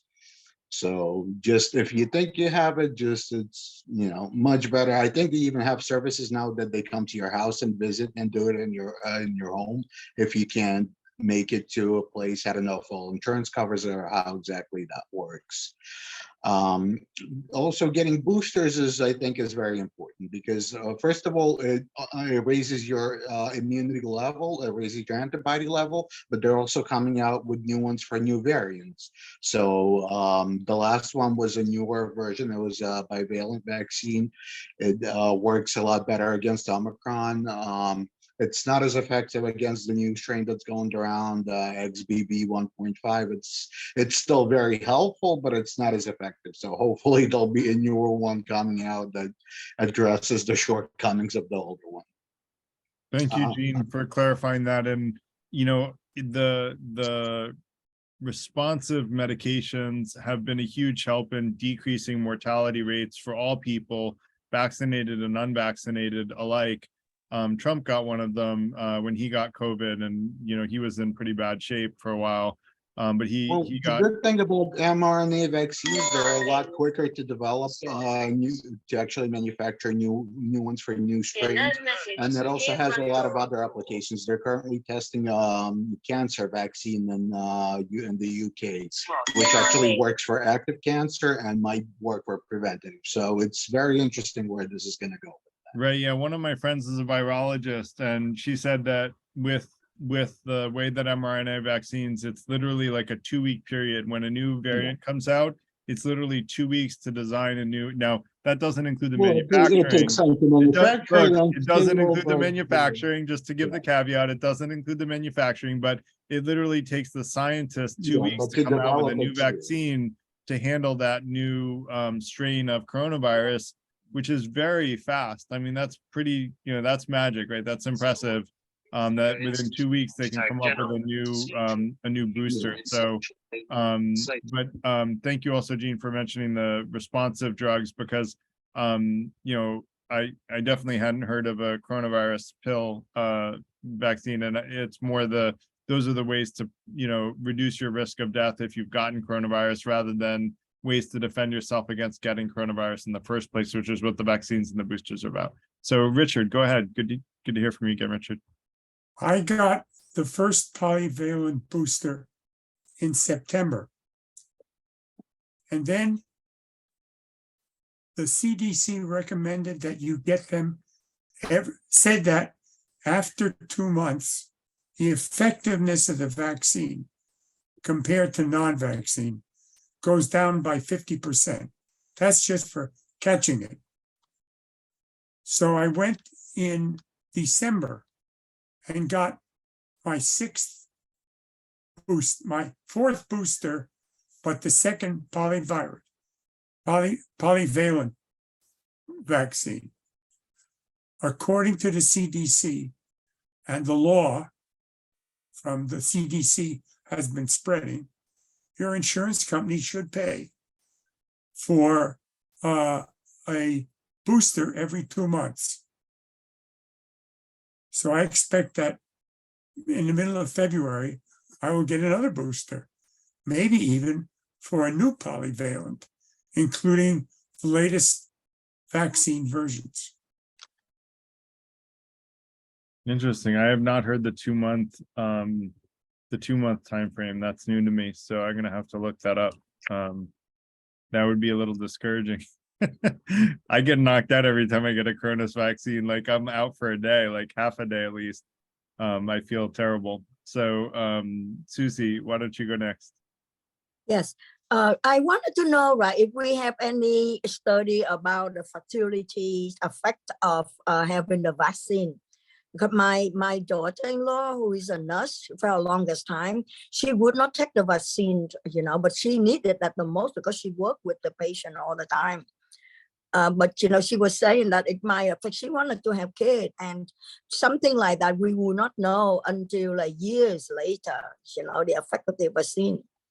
So how do we want to deal with that, you know? No, you can find that out 9 months after the first vaccines came out. We're well into the time that we would know if there were fertility rate differences. So that's Googleable. I'll try to Google it, but you would be able to spot that pretty quickly if you're tracking it. And I would imagine that they are tracking it. You only need 9 months after the first vaccines come out to be able to see that type of thing. You know, maybe even less than that, because you can look at fertility rates earlier than 9 months. That's when you're having the baby. So that data is probably available. I just didn't look it up. But you should try Googling it, and I'll try as well. That said, I want to let Sean go next. Hey, Garrett. Hey. Can you ask all our attendees here, raise hand if anyone here got COVID, so we would know the infection rate. I'm not going to estimate. I'm not joking. So far as I know, Sean, COVID is very viral, but it does not spread through Zoom. So we're not going to get it tonight, thankfully. Okay. So here's my deal. Okay. So far, I haven't get. I haven't got COVID. Okay. I know a lot of people got it. My neighbors. Sorry to interrupt. I thought he meant if we all raised our hand now. Anybody? Yeah, this is what I said. Just raise a hand. So I like to know how many. That'd be interesting. You're saying you want to know how many people got the COVID shot? I mean, we'll let people, yes. we'll let people voluntarily, like, just raise your hand. If they lie, if they don't want, it's okay. If they concern our privacy, they don't want to do it, that's okay. I'm just asking. We'll make it optional, but at the end of the event, Sean, what I want to do is say whether or not people are vaccinated, like fully vaccinated, like actually maybe have people say like their current status and what they plan to do going forward, meaning like, here's where I am now, and then this is what I plan to do going forward, like no more vaccines, or I'm going to stay fully vaccinated. I would love for people to do that at the end. So let's definitely do that at the end, if that's okay. Okay, that's cool. Yeah. So far, I haven't got COVID. Of course, I'm fully vaccinated. Okay, I had my first, second, first booster and second booster. Number two, I'm very careful. Even today, I generally do not attend any indoor gathering, okay? And also, for past 3 years, I did not take a vacation, okay? Because I really worry about the air, travel by air, because the airplane is so cramped, the space limited. It's very easy to get the virus. I'm not saying freak out of it, even though I don't think I will have any life-threatening symptoms. However, if you get a virus, still not pleasant, right? Is maybe got a fever. I don't know. We're uncomfortable. Well, many years to come. So why hurry? Wait 3 years. I mean, wait for 3 years. Not take a vacation is okay for me. So I'm okay. Great, thanks, Sean. David, did you have your hand up this time? Go ahead. Yeah, yes, I lowered it and raised it. So this is great. Yeah, that's what I thought it was another one. I just wanted to make sure. I didn't, it's not a leftover hand, it's a I new didn't think hand. so. I didn't think so. So it is an interesting question, long-term effects, both with you and potentially if you were pregnant, with a kid, because there are some diseases, viral diseases like kuru, which is something that the Papua New Guineans get. And it's from eating raw brain of people who have kuru, but it takes about 30 years to develop. So while I'm fully on to getting vaccinated, I recognize the fact that there could be something that is long-term and pops up unexpectedly. However, I would say that the pharmaceutical companies are really, you got as smart of people as you're going to get working on this. So if there was any indication or possibility indicated at this time that could happen, they would know about it. So I think it's a minimal risk, but it's just, for argument's sake, because somebody mentioned something about a long-term risk for pregnancy or whatever. You don't wait, 9 months, sure, if there's some abnormality when the baby's born, you could maybe attribute it back to the vaccine. But really, the much more subtle risk would be, say, the incidence of viral cancer in babies where the mothers had vaccines during the 9 months. If that happened in 20 years or 30 years, it's a small possibility, but it's just theoretically, I think that was something that came up in my mind anyway. So I thought I'd just talk about it quickly. But I'm fully vaccinated, 5 vaccines, including 2 boosters, right? And I had, I think, COVID in Quebec. So I went to the pharmacist and they say, oh, you're not Quebecois, no vaccine test for you. So I don't know if I had it or not, because by the time I got back to Ontario, it was all over. So, and then I went to the doctor here and I said, well, give me the blood test, because I don't know if I had it or not. I kind of like to know.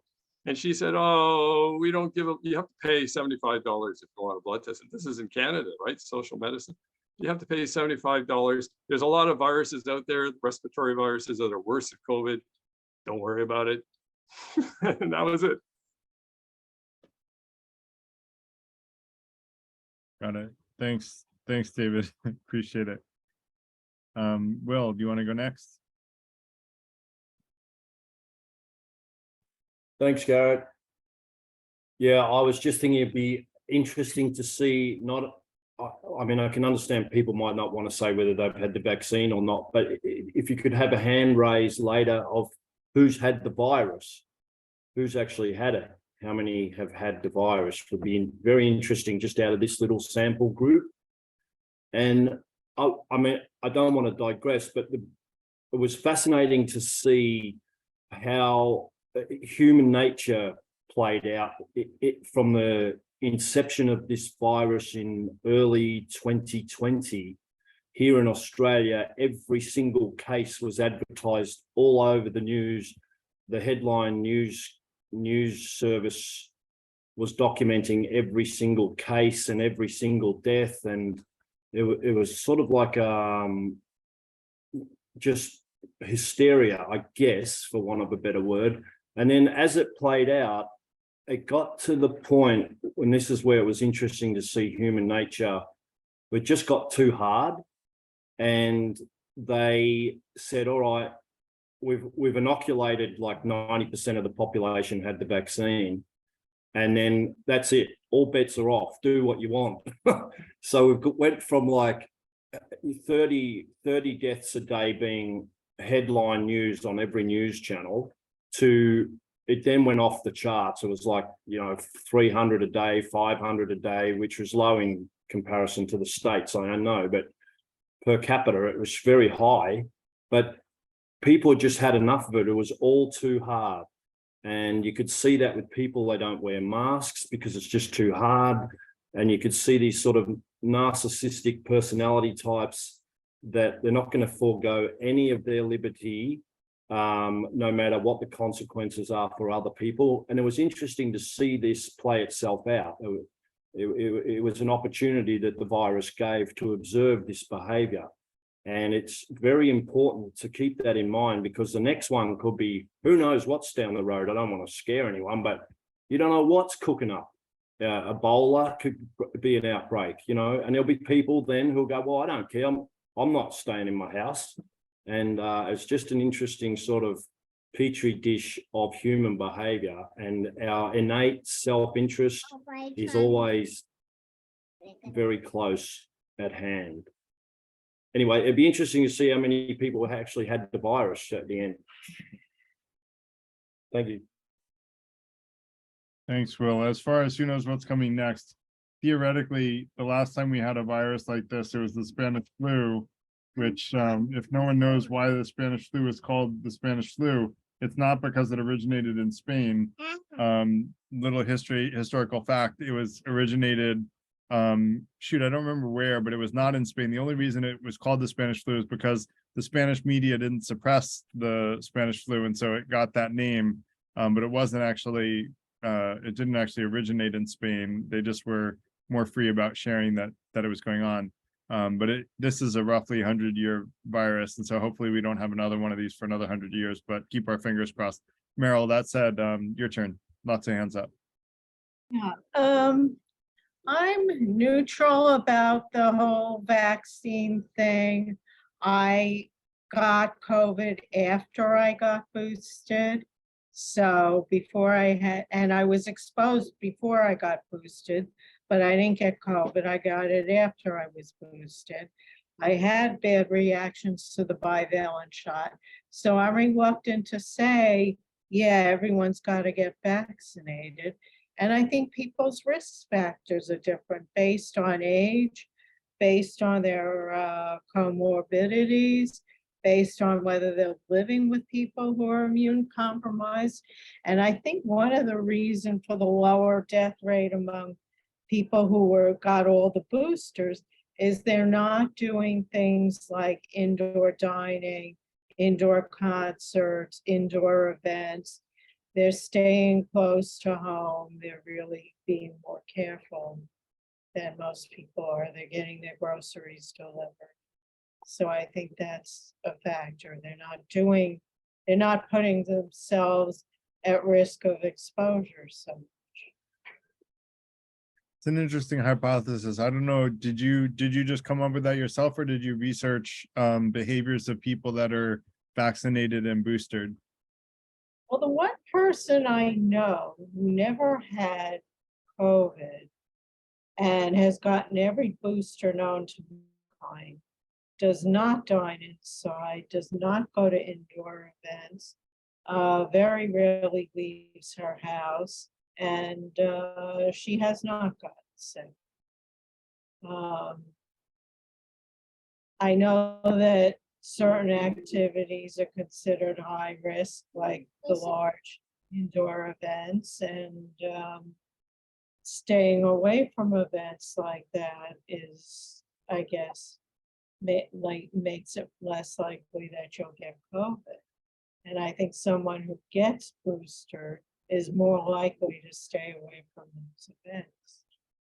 Yeah, I would encourage you to Google and look for whether or not there's any studies on behavior of people who are boosted versus not boosted, because I just anecdotally for myself, I'm fully boosted, but I went to a Billy Joel concert like right after I got vaccinated, and I go out to eat all the time, and I go to the city, and I don't restrict my movement any way whatsoever because I'm fully boosted. I'm totally safe in my opinion.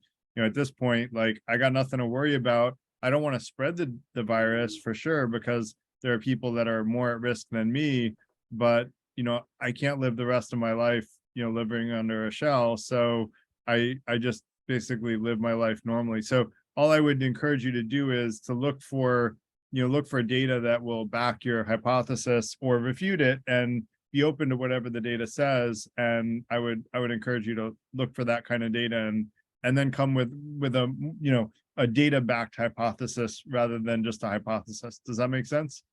Yes, it does. Thank you. Oh, no problem.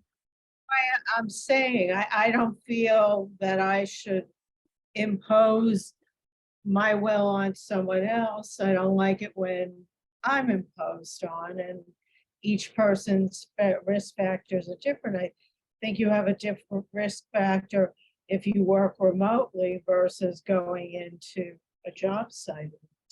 Yeah.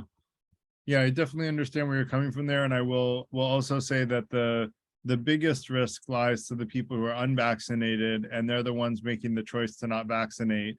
And so, that's where the biggest mortality rates were.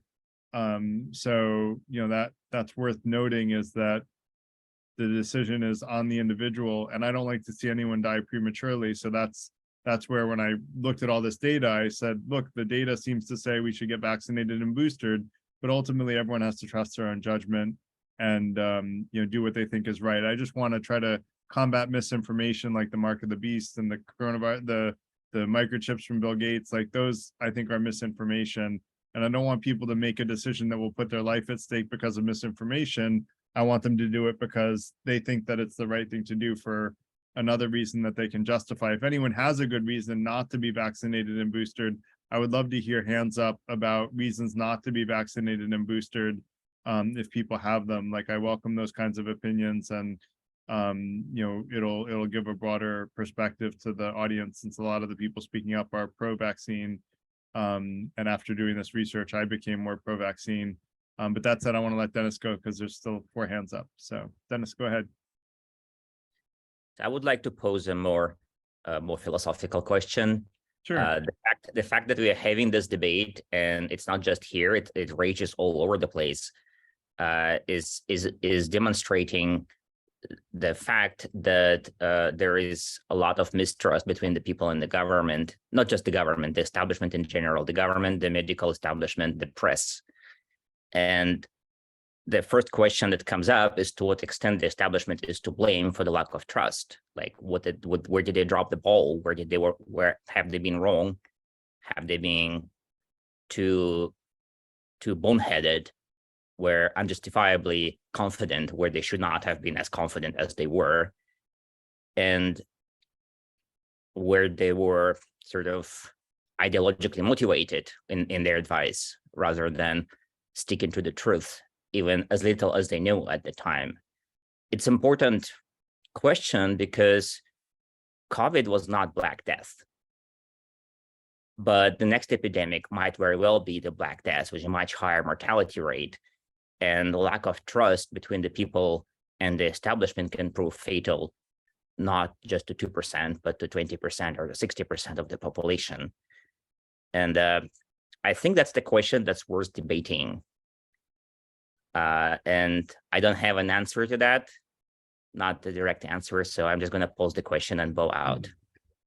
I actually do have an answer to that, Dennis, and it's one that I've pondered over for, quite a few years now. And I think that the real blame lies in the lack of critical skills teaching in the population, because I think there's so much misinformation. The whole concept of that the mark of the beast is from, that the coronavirus is, sorry, the whole idea that people would find that a credible source, sort of speaks to me to lack of critical thinking skills, because, as we talked about in the presentation, there's no good reason to think that the coronavirus is the mark, or that the vaccine is the mark of the beast. And so I think the lack of critical thinking skills is, ultimately to blame for, a large portion of the distrust in government and the establishment. And ultimately, it's up to each of us to improve our critical thinking skills so we can better discern fact from fiction and wisdom from folly. And that said, I want to encourage people that have not spoken yet to raise their hands. We really want to hear from everyone. Everyone's opinion matters. So definitely feel free to speak up. With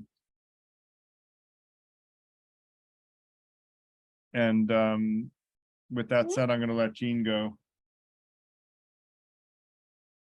Yeah, well, as far as long-term effects, nobody really knows them, but they're kind of impossible to predict. So, well, Kuro and mad cow disease are not very good examples of this because they're not viral, they're prion diseases. But what retroviruses do, they integrate yourself into your DNA. So it does pass on. If you have children, for example, a good chance it might pass certain pieces of it.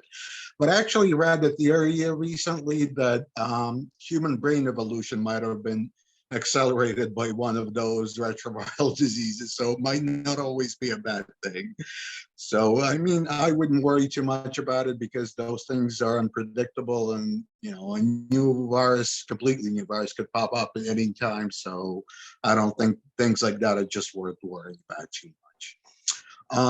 As far as, I guess I'm lucky because when I get either COVID, the original shots or the boosters, I get barely a bruise. So for me, getting a booster is not an issue at all. I was actually worried that it might be not working well on me. My body might not be reacting, but I got a test about a month after that, and the normal level of antibodies was like 0.8 something, and mine was over 2,500, which was still a limit, the cutoff.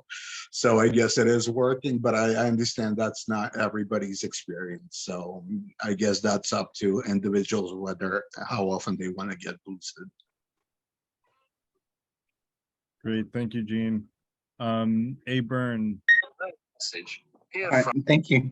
I just want to say it's interesting. Just beginning with the idea of the skepticism towards the establishment. It's interesting. There's a great book on the Spanish flu, and it's really interesting to read a lot about the Spanish flu because the book by John M. Barry called The Great Influenza really outlines the fact that we've been through all of this before. So the great protests, the great skepticism, the great sort of pushback occurred during the Spanish flu. And one of the reasons why the second wave of the flu was so much worse was because of just fatigue with lockdowns and all the different measures. And people thought, well, the second wave can't be as bad as the first wave. Well, no, it was much worse and killed a lot more people. And also because, again, it was the end of World War I and a lot of people were traveling. And, we've been through this. And what's interesting is the book makes clear is that the rates of skepticism rose quickly at the start of the pandemic and then disappeared very quickly after it ended. And in fact, the peak times of pro-vaccine sentiment have been when the smallpox vaccine and then the polio vaccine came into being, and then that's when you've never seen such solid support for vaccines and the efficacy. Now, I am very pro-vaccine, and partly because I work in the space. I'm a humanist, but also I was involved with the vaccine rollout in Fiji as a New Zealander when Fiji was suffering significantly from the Delta variant, and at one point had both the highest rate of rapid vaccination and the highest death rates from COVID at the same time. And what was very clear in countries like Australia, New Zealand, and WHO and UNICEF and others were supporting this, was the areas and the cities where mass vaccinations was occurring and there was just enough time to get the second dose, the death rates were much lower than out in remote islands where, for lots of reasons, and also, obese populations, frankly, and with a lot of comorbidities and also older, they weren't really able to get there in time, and they'd fail in sort of, digital health records, etc. And unfortunately, the death rates and the long-term sort of effect of COVID in those parts of Fiji were very significant. And we've seen this in other parts of the world as well. So And I'll add the last thing is, you've been in New Zealand, we were in lockdown for 2 years, and eventually we opened it. And at one point you hear things like, well, New Zealand now has the highest rate of COVID infection. Well, that's true. If you went from 0 infection and you finally get a large part of the population vaccinated, but then you do release, then the jump from the lowest possible base of 0 is going to be, for a while, the fastest growing, but it's still tailoring off and is within the government's kind of acceptability rate of frankly, and nobody likes to do this, but of what they thought, COVID, how many people would die from COVID in New Zealand at a 90+% vaccination rate versus a 0% vaccination rate, which, at the start of the vaccine, so of the pandemic. So, I still think there's a lot to say around, a lot of people look back and say, well, if we hadn't been vaccinated, what would or wouldn't have happened? But if you're like with the Spanish flu, those that took measures and those that didn't, there's a lot of pain with taking measures, but ultimately, their death rates were lower versus the scary, again, listen to your experts, the epidemiologists and others would say, well, there's always this horrible fact that if you prevent a lot of deaths, but there are still deaths, and you went through all the pain of lockdowns and vaccinations, that there's still a part of the population that will stubbornly believe, well, if you hadn't vaccinated at all, it wouldn't have made any difference because it's no worse than the common cold. That is hard to overcome. That's not to do with facts, that's to do with a faith sort of based approach, and it's very difficult to break that down. So anyway, I just thought I'd share all of that because I did find when, in terms of the Pacific, skepticism around the vaccines was actually very low and uptake was very high when, death rates are that high and people are like, well, those that are vaccinated, my population versus those that are not, there's a very clear difference. So I'll leave it at that. Great, thank you for sharing your experience. I want to let Anna go next because I don't think she's spoken yet, and I don't think Lori has either. So I'll let Lori go next. Rachel, if you don't mind, I'm going to put you on pause for a minute and go to them, and then we'll come back to you. You can keep your hand up, Rachel. We'll come right back to you. First of all, I am fully vaccinated. I've had I guess it's 4 additional boosters or whatever. It never even occurred to me not to. I remember as a tiny child when the polio vaccine came in, and my mother took me down to the school in Chicago, and we waited in line for hours to get that, and we're so grateful. And I don't understand why some people just think, oh, who cares? I care for many reasons. I have 2, my son and my daughter-in-law are school administrators. I have 2 kids who came home from their first year at college. One of them had COVID, even though fully vaccinated. I have another one who lives in a affluent city in Oregon, where the anti-vaxxers are very strong. Now, he was fully vaccinated, but he ended up with COVID. We almost didn't have Christmas because of this. So to me, if you don't want to get vaccinated, stay home, but stay away from me. I'm trying to live. And I think it comes down to, are you your brother's keeper or not?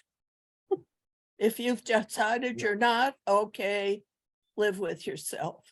That's all I have to say. Thank you, Anna. Really appreciate your thoughts and contribution. Lori, did you want to say something? Sure. Can you hear me okay? Yeah, please go ahead. I am interested in this group and this event because, yeah, I was interested in this group and this particular event because of the philosophy side. I was really happy when you started talking about the mark of the beast and the philosophical objections or thought processes to not wanting to take the vaccination. And for me, I grew up in Baltimore with a family. Both my parents were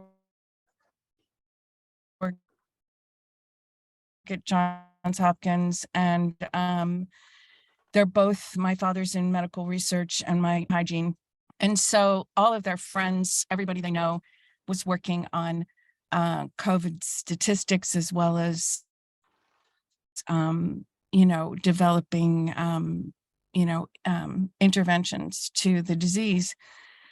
And so like, I hear them talk. And one thing I know that is a new kind of trend in thinking in the medical field, at least at Hopkins, is that vaccines act differently on different people, and that just as a disease acts differently in different people, so does the vaccine. And so also it was developed extremely quickly with a, strong profit motive. So there's a lot of, the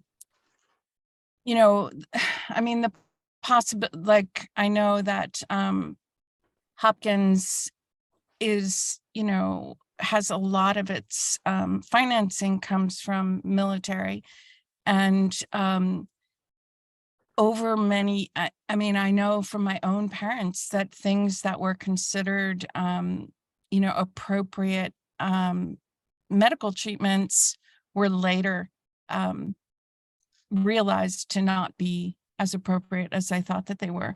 So I think that that is one reason why some people who, come from an intellectually stable background, not people who are delusional, but people who actually know something about, the medical industry and how it works. I think that's one reason why there's some reticence.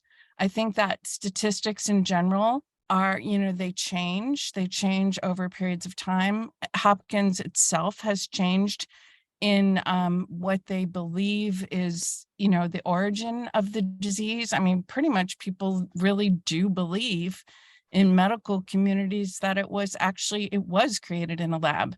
So I know that sounds ridiculous, but it's actually what people, at least in my small sample of my parents' friends, believe now. So that, and then I also want to talk about the mark of the beast. I think if you're going to take people's religion at an incredibly literal interpretation, like by saying, well, we've never seen a monster, right, coming out of the sea that has all these characteristics, so that immediately refutes the possibility that there is a beast. And then secondly, that, because it's in a vaccine in your arm and that's different than your hand, then people would not believe that that was the mark of the beast.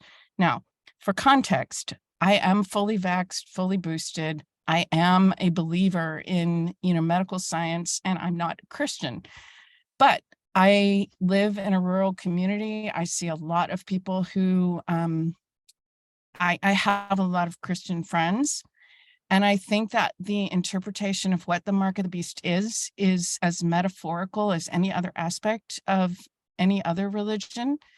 I think the idea of the mark of the beast is really, at least from the people I know who believe in it, it's a kind of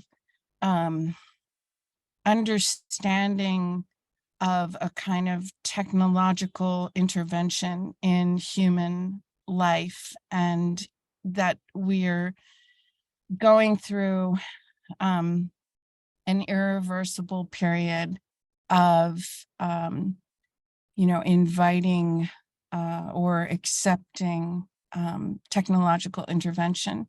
And because this those two things, that religion can be understood in a metaphorical way, and that medical science is not hard and fast and incontrovertible. Things do change.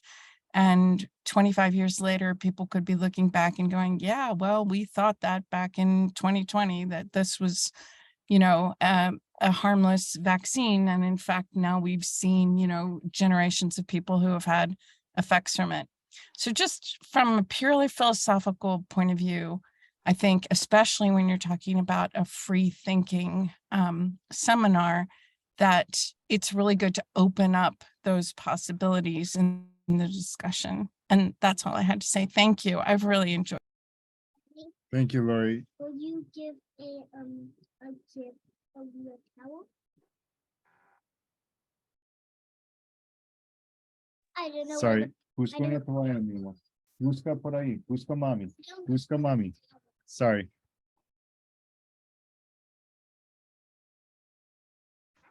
Sorry. My daughter's taking a shower.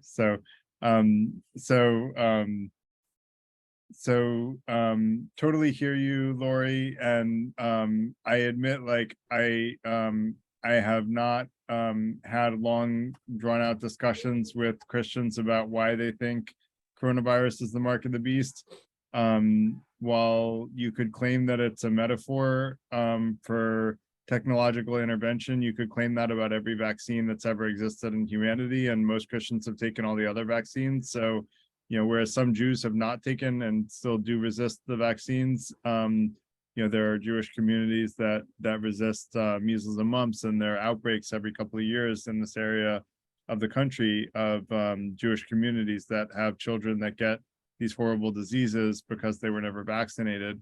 And so while I hear what you're saying, and I am very open to hearing the perspective, if there is someone here that thinks that the coronavirus vaccine is the mark of the beast, I would love to hear the perspective in which how you would differentiate between all other technological advancements like the refrigerator in the last 500 years. And do you have a refrigerator? The Amish are the only people that I know that really live like back in the day.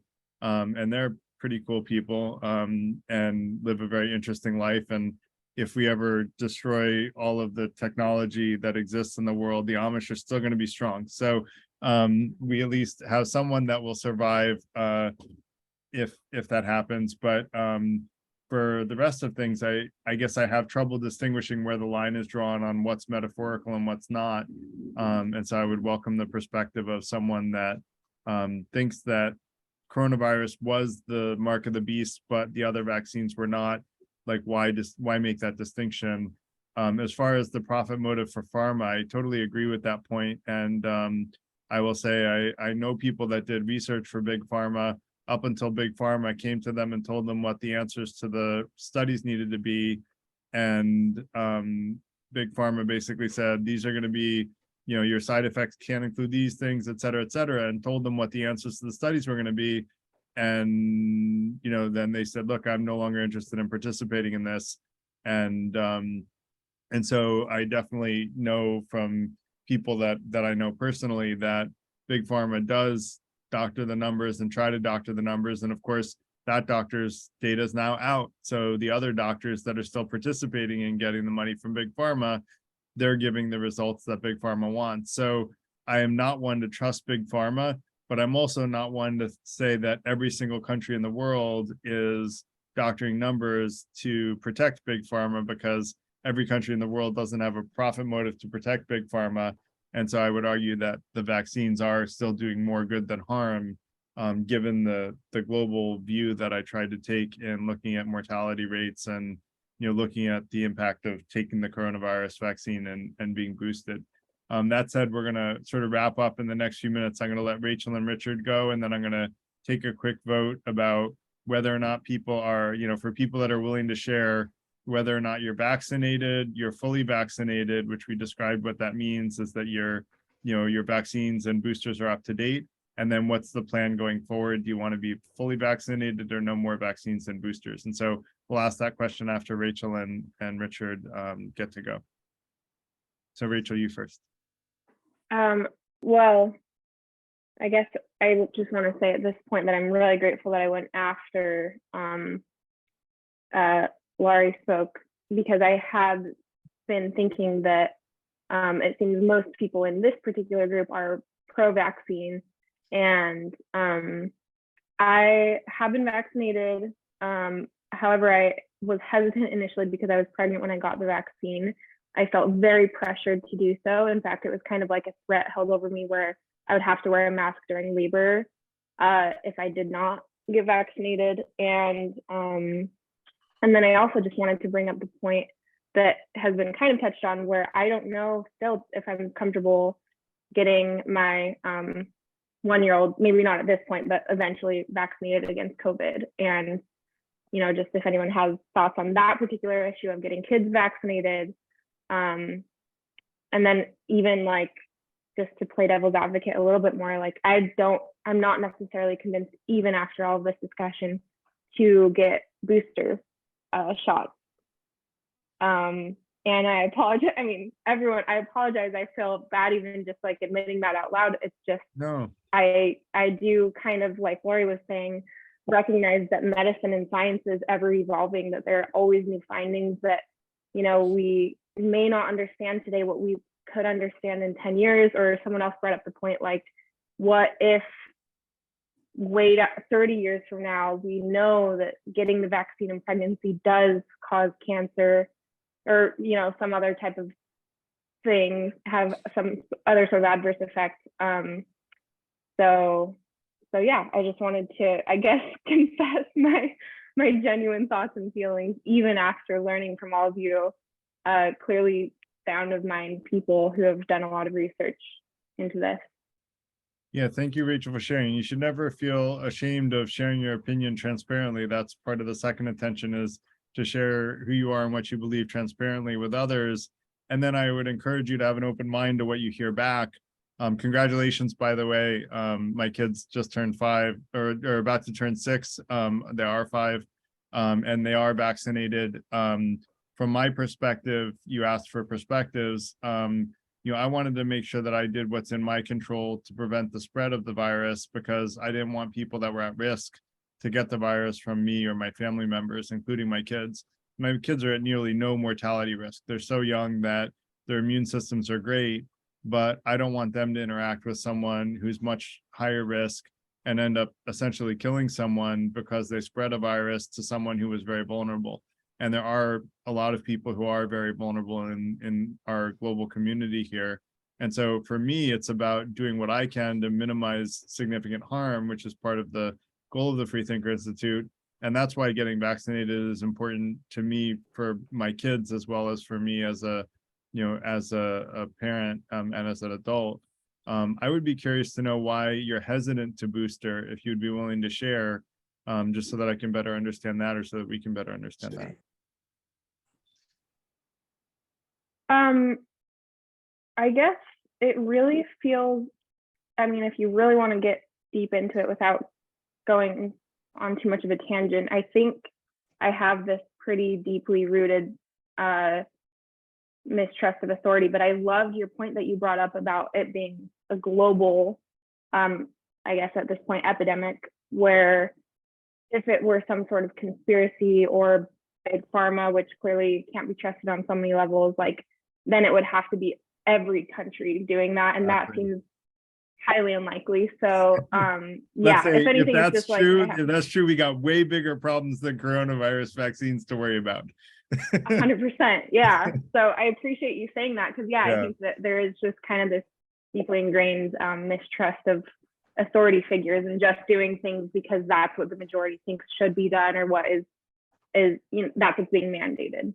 Yeah, and I think that it's actually very healthy to have a mistrust for authority, and it's very dangerous to just trust authority blindly. And that's why I say that the thing that authority has done to lose our trust, in my opinion, is to lack the teaching of critical thinking skills, because it's the teaching of critical thinking skills that help us all be better citizens, better parents, better people. Is critical thinking skills helps us discern fact from fiction and wisdom from folly, which helps us make better decisions for everyone. But the problem is, people with critical thinking skills are much harder to lead than people without critical thinking skills. And so I think our government has consciously made an effort on both sides of the aisle to teach less critical thinking skills. Although I did hear from my sister that, and I won't say which president, but one of the presidents, you guys can look up which one, made a big concerted effort to teach more critical thinking skills in school.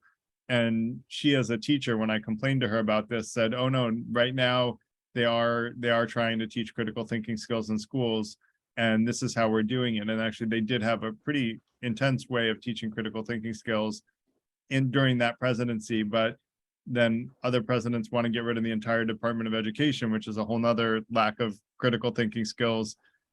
Without any standardization to education, you have no standard of critical thinking taught whatsoever. So that said, I'm going to let Richard and then I'll let Meryl go, and then we'll take our vote because we're already at 4 after. So if we can try to keep it a little bit brief for Richard and Meryl. I'll try to keep it brief. In the first year of the plague, as you all know, there were no vaccines. And I lost 4 friends from COVID. Last week, I saw an article, I think it was from the CDC, but I'm not sure. It might have been from Johns Hopkins. They looked at, let me rephrase that. As you know, people who are reluctant to get vaccinated seem to find a political home in the more conservative end of the political spectrum, rather than people who are more liberal.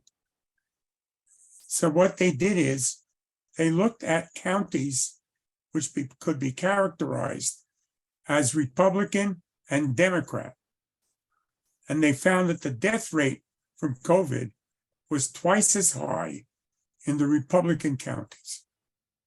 That's all I can say.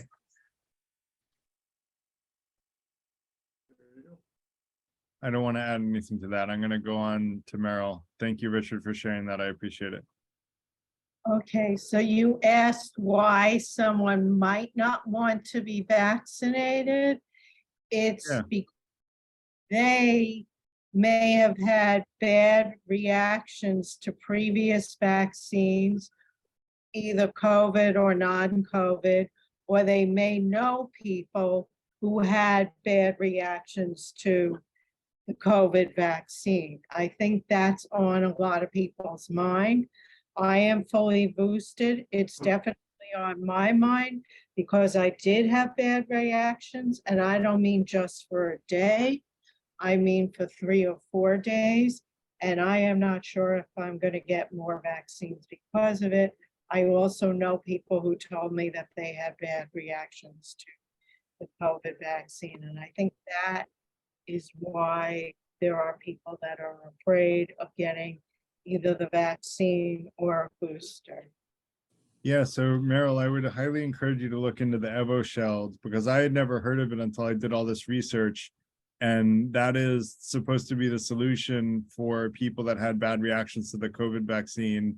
And it does give a significant protection against COVID, but apparently doesn't have the negative reactions. But I think it's probably much more expensive. So you need to have, evidence that you had a bad reaction to the COVID vaccine, but it will still protect you significantly against COVID without hopefully the negative side effects of the vaccine. Does that make sense?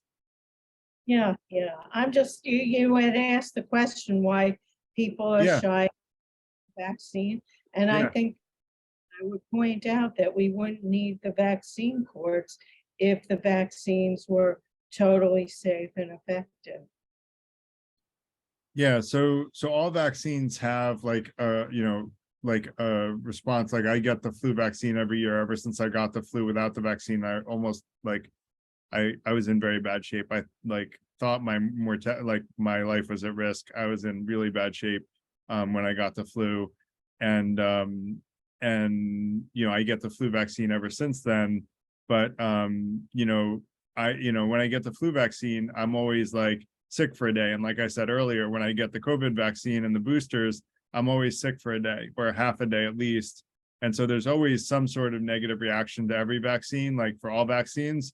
But the question is whether or not that small harm is worth the protection that the vaccine provides you of having the mortality rate or better versus not getting boosted. And so all I would do is encourage you to consider whether or not being half as likely to die of COVID is worth a day or even a couple of days of sort of negative symptoms.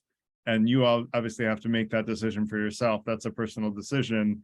For me, I felt like even though I get out for half a day and even though I work really intense hours, I felt like it's totally worth getting the COVID vaccine, not only for myself, but also to prevent the spread to other people, which is what I care about even more than protecting myself, because I'm also not in an at-risk demographic. And so, my life is not at risk for COVID right now either, but I don't want to spread it to someone else and end up inadvertently killing someone else without having meant to, or without ever having even known that I did.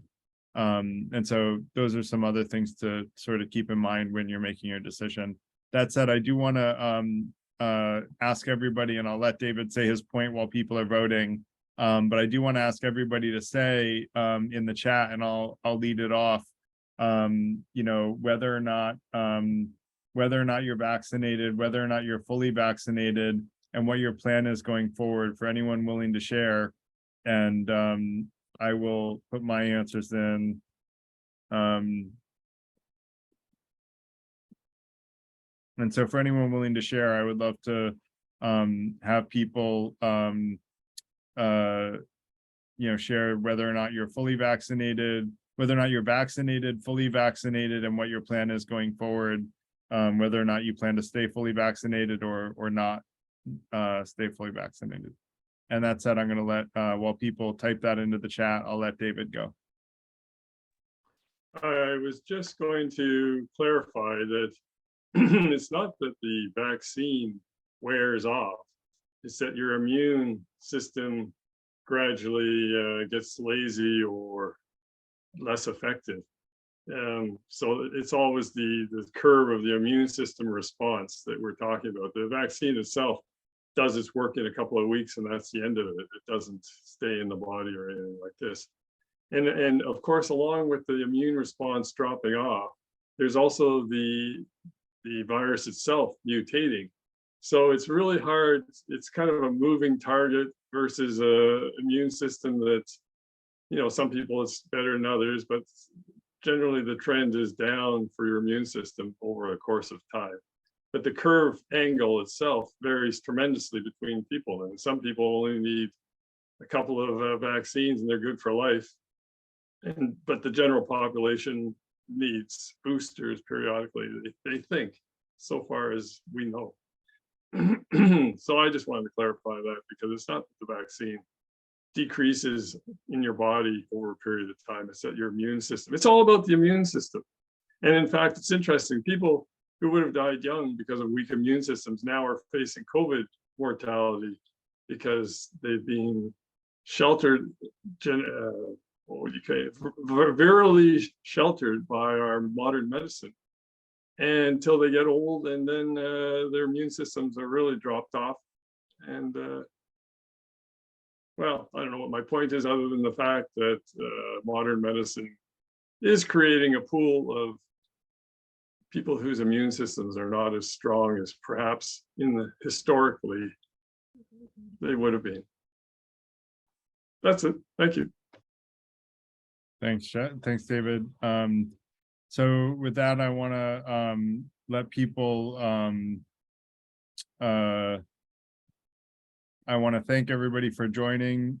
Jeff, thank you for sharing, by the way. I'm sorry to hear about that experience. I do want to thank everybody for joining and sharing their opinions and their beliefs and their feelings. And I hope everyone felt that they were comfortable and that they were welcome to share whatever opinions they had. That's really important for this community, that everybody feel welcome to share their opinions transparently and, not be yelled at or judged, or, we can disagree with each other. And one of the hallmarks of that I want to become a part of our community at the Freethinker Institute is that we can share really deep, controversial opinions, but come to different conclusions after listening to each other with an open mind, and still be able to agree with each other and still be able to be friends. And, if we can pull that off, that's something that I think this world needs more of. is the ability to agree to disagree and be able to, share deep and meaningful opinions with each other without alienating other people just because we come to a different conclusion. So I think it's really important that we have more open-mindedness and less judgment, but just share good ideas with each other and let everybody decide for themselves what are good ideas and help keep boosting each other's critical thinking skills so we can make better decisions as a group. So, or as individuals within that group. So that said, hope that everybody has a great rest of their night.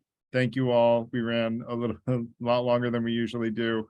And so this is past my bedtime. I was up at like 4:30 or 5. So and my kids have to go to sleep too because they wake me up early. So hope everybody has a great night. And thank you all for coming. Hope to see you all next week and hope that you all join the online community so we can continue the conversation there. We have really good philosophical conversations on there as well. And someone mentioned they like the philosophical nature of some of the stuff that we talked about. We are normally more philosophical, though there is philosophical aspects to this as we talked about. There are philosophical aspects to this as we talked about, but sometimes we delve into very philosophical territory and we always focus on practical philosophy though. So almost always. We did talk about free will, which is not super practical, but so anyway, hope everyone has a great night. Thank you everyone for coming and nice chatting with you all. Good night, Garrett.